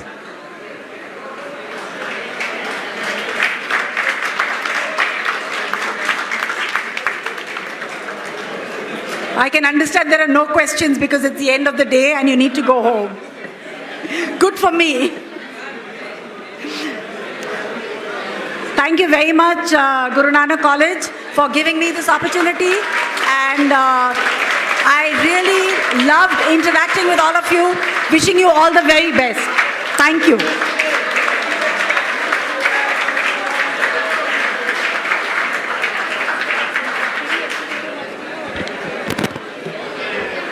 Thank you so much, ma'am, and thank you so much on the behalf of each and every students of Guru Nanak Institute of Hotel Management. Now may I request Ms. Poonam to come over the stage and address the students over here.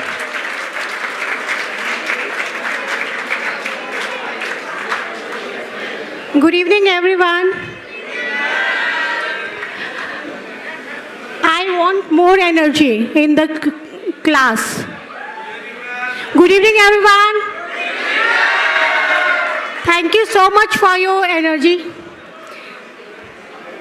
Myself, Poonam Kumari. I am executive housekeeper by profession, and I aware that already my housekeepers has already, 2 of my best housekeeper in this industry have spoken about the housekeeping department.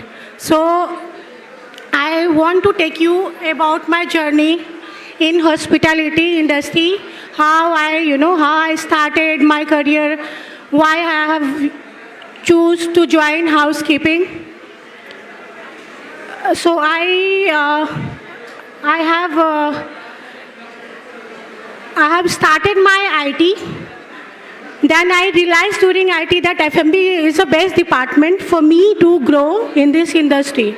When I completed my training, I have worked as a F&B associate for the Park Chennai Hotel for 1 year.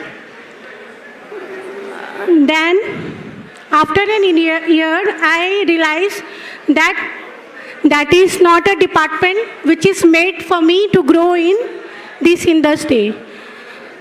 Because what I realized, F&B has a different segment in terms of food. When guest is coming for the food, that was the time we interact. We get a chance to know the guest. However, for any specific region, we have to connect with housekeeping. So I choose to move to housekeeping operations. So I started giving interview for housekeeping. After a year in this industry, then I got an opportunity to work with Oberoi Group of Hotels as a housekeeping associate. I joined as a OSER. Then I realized housekeeping is the department where you have more opportunity, more chances to meet and to know more about your guests and explore more knowledge in the department. So I been a Oberoi for 7.5 years.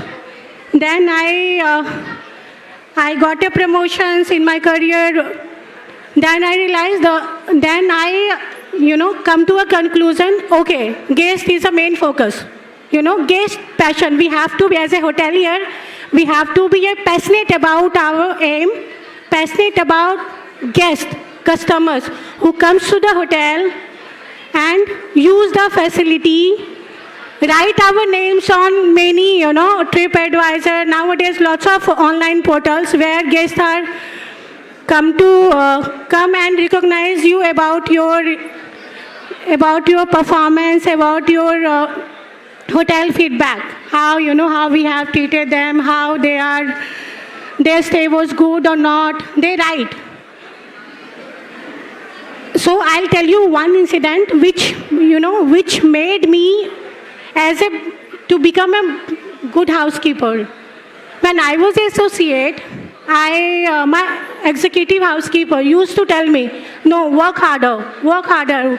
There will be a day for you when you will get a chance to know why you have chosen to be housekeeper. It's been 9-10 months. I have keep trying to meet the guests, make them wow, feel them exceptional through my services. Still, I could not get recognized by any of them.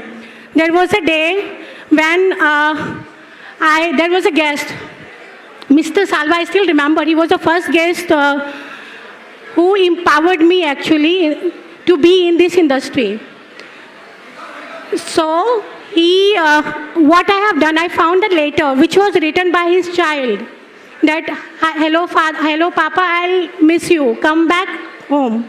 So what I have done as an associate, we were empowered in our work. So I make that note as a frame and I kept on bedside table. That I always used to, last 10 months I used to do this work. But when I came back next day, I realized the guest had checked out early in the morning, but he left a big note for me. And he left a sari for me.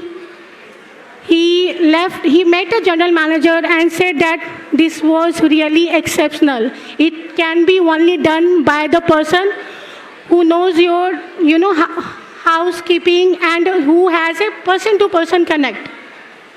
So housekeeping is a department, where after I've been in industry for 12 years. This is my 12 years in this industry. So I'm an executive housekeeper. 1 year I have given to F&B service, but when I left the Oberoi, I joined as a housekeeping manager, got exposure to handle the department of 200 rooms property. So that is a exposure. So being a housekeeper, already ma'am has told many things how to become a housekeeper. So housekeeper has a few attributes that everyone has a common in housekeeper. You have to be passionate about your vision, about your work, about your guest.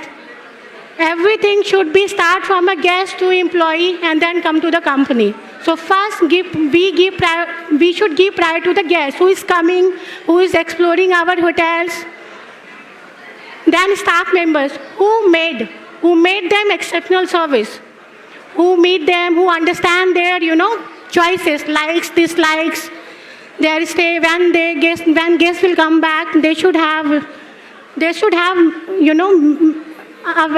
be aware that, oh, these people knows me, that I came to last month and I don't like these kind of fruits in my room. So sometimes they said, no, I like a green apple.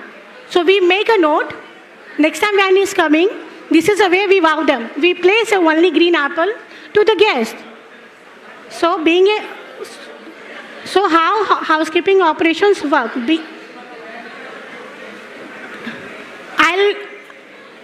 It is my observation that the people don't choose housekeeping nowadays to come to the industry. They think that this is, very hard working job, long shift hours. When I joined, I have the same thought like you guys have. I joined. I don't know how my 12 years passed. Today I'm thinking that I have completed 12 years with this industry because my passion was always alive. Passion towards my work, passion towards my goal is always alive. So I'll suggest you guys to choose a housekeeping as an option to grow yourself sooner in the industry, but be dedicated, be honest, and be punctual. These three things are very important to become a good housekeeper.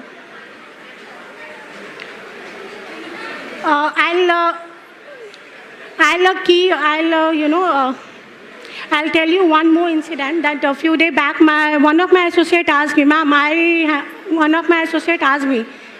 have one doubt. I should leave this industry. I said, why? Tell me. I have been in industry for 4 years and I'm still an associate and I do not have a growth. What to do? I should leave the company? I should open a business, kind of? I said, no. We should be passionate about what we are doing. We should be ambitious about what we are doing every day. Housekeepers should be mentally and physically strong when we choose to become a housekeeper. So I'm a mother of 2-year child. I have a 2-year boy.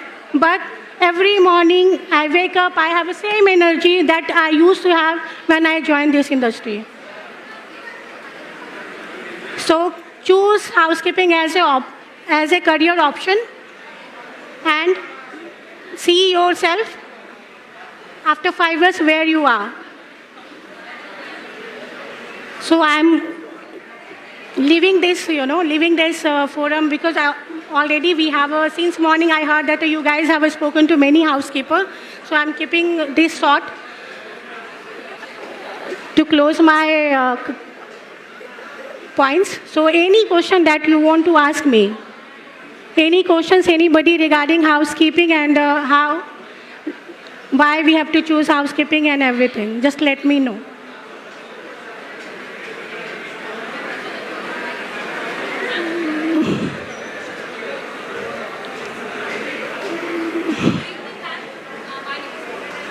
Good evening.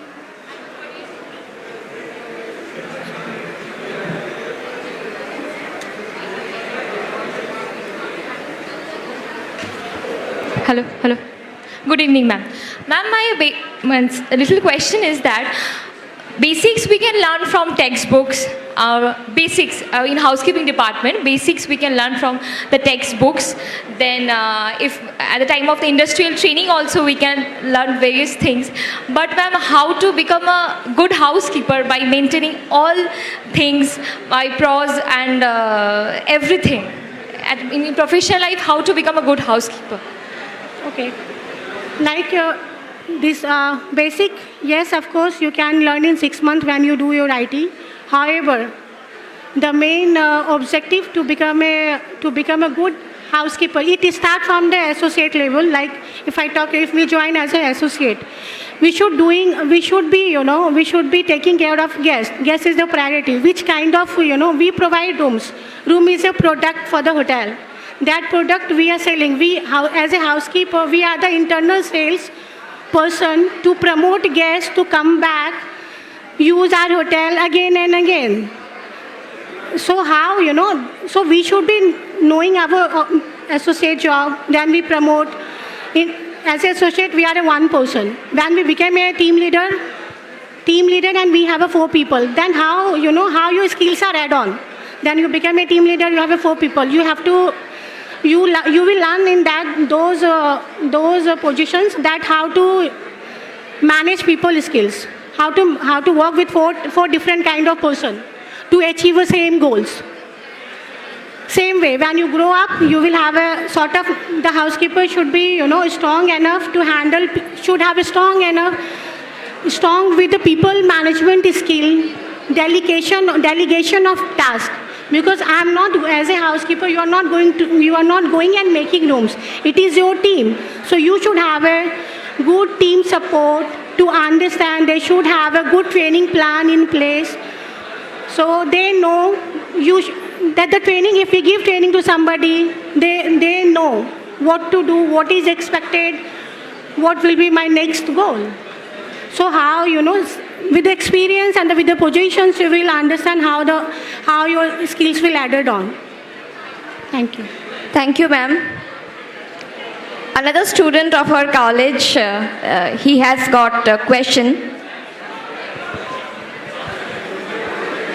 Good evening, ma'am. Good evening. First and foremost, how are you, ma'am? I'm very delighted to be here.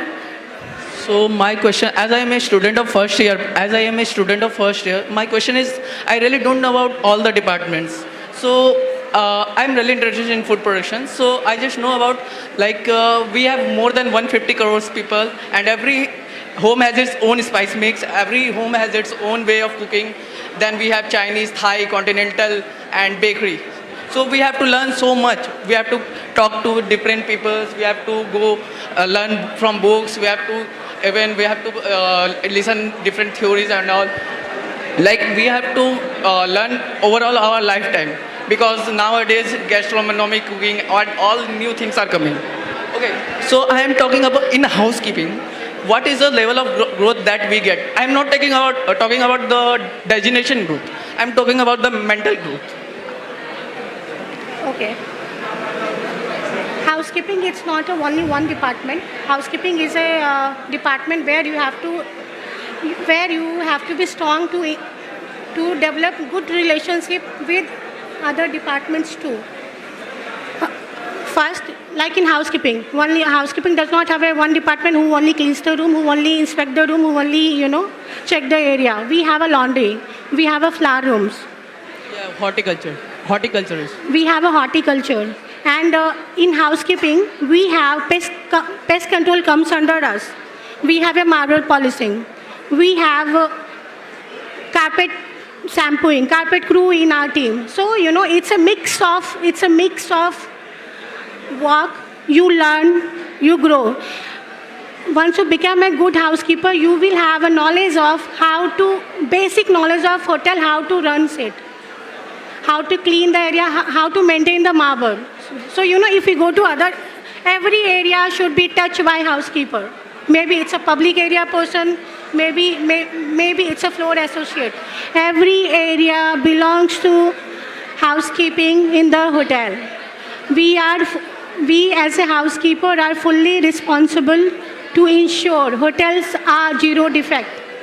Guest rooms we provide to the guests, those are zero defect rooms we provide to the guests.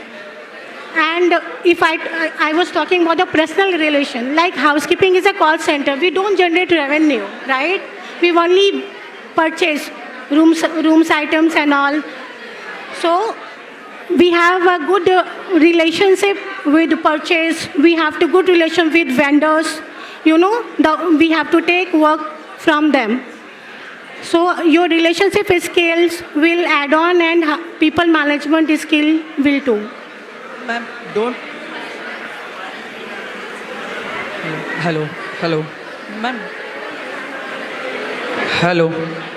Ma'am, don't you think after some point of time it limited your boundaries, like this housekeeping department limits your boundaries? Like it's my personal thinking. Everybody has its own personal thinking. So don't you think like your mental growth, it's like you have to work daily on the same, like we have to work daily same things on daily basis. Like if I am a chef, I know how to cut julienne.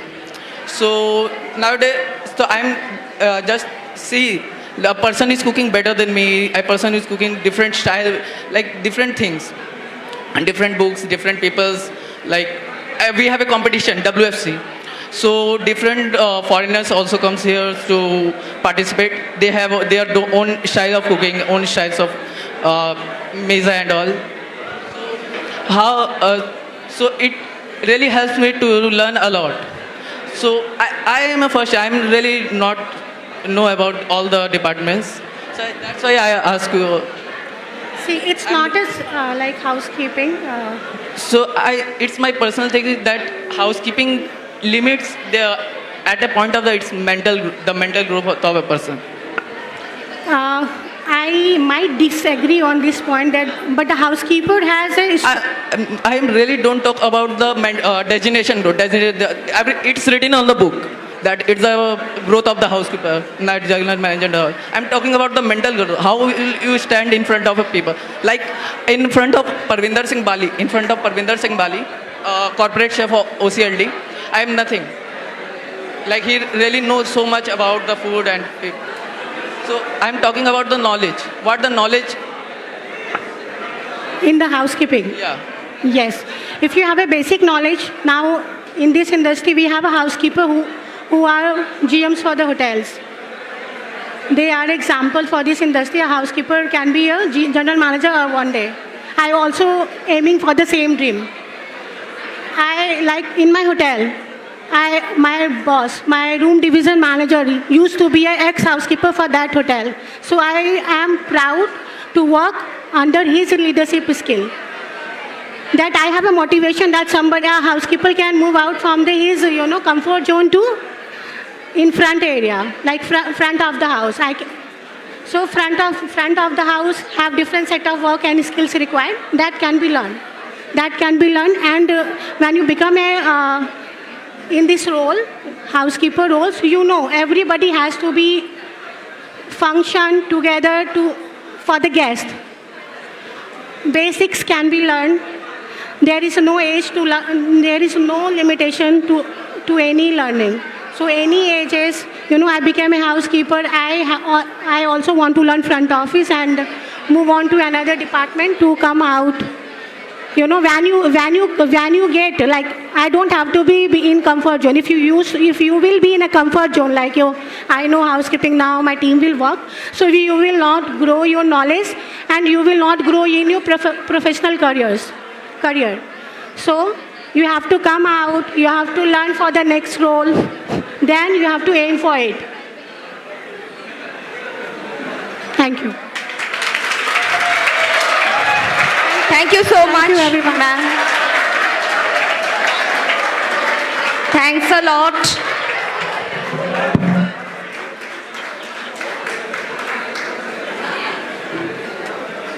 Hello.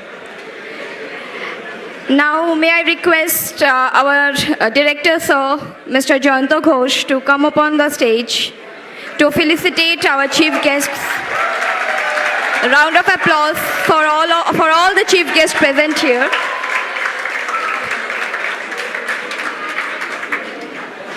May I request Mr. Kagalu to please come up. A small token of love and appreciation from our college.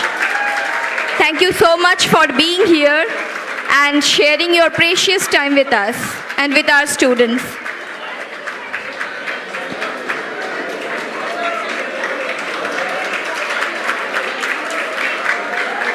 Thank you. Now may I request Mrs.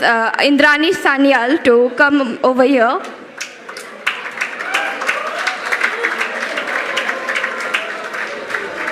We are really grateful to have you here and to share your precious time with us.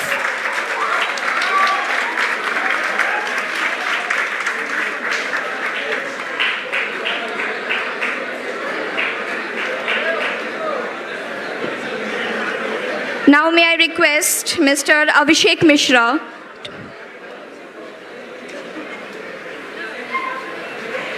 Sorry.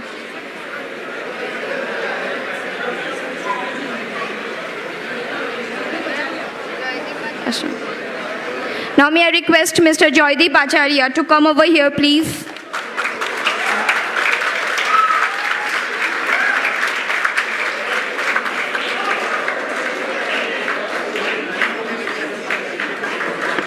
Thank you so much for the interactive session you had with our students.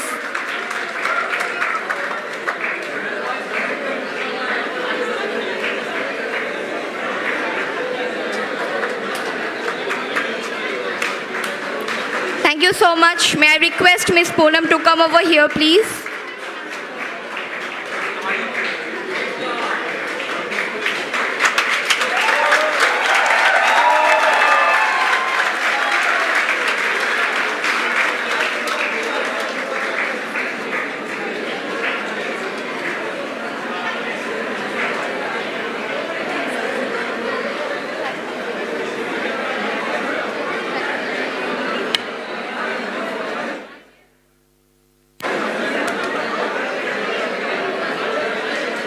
I extend really heartfelt thanks to all of you for being here.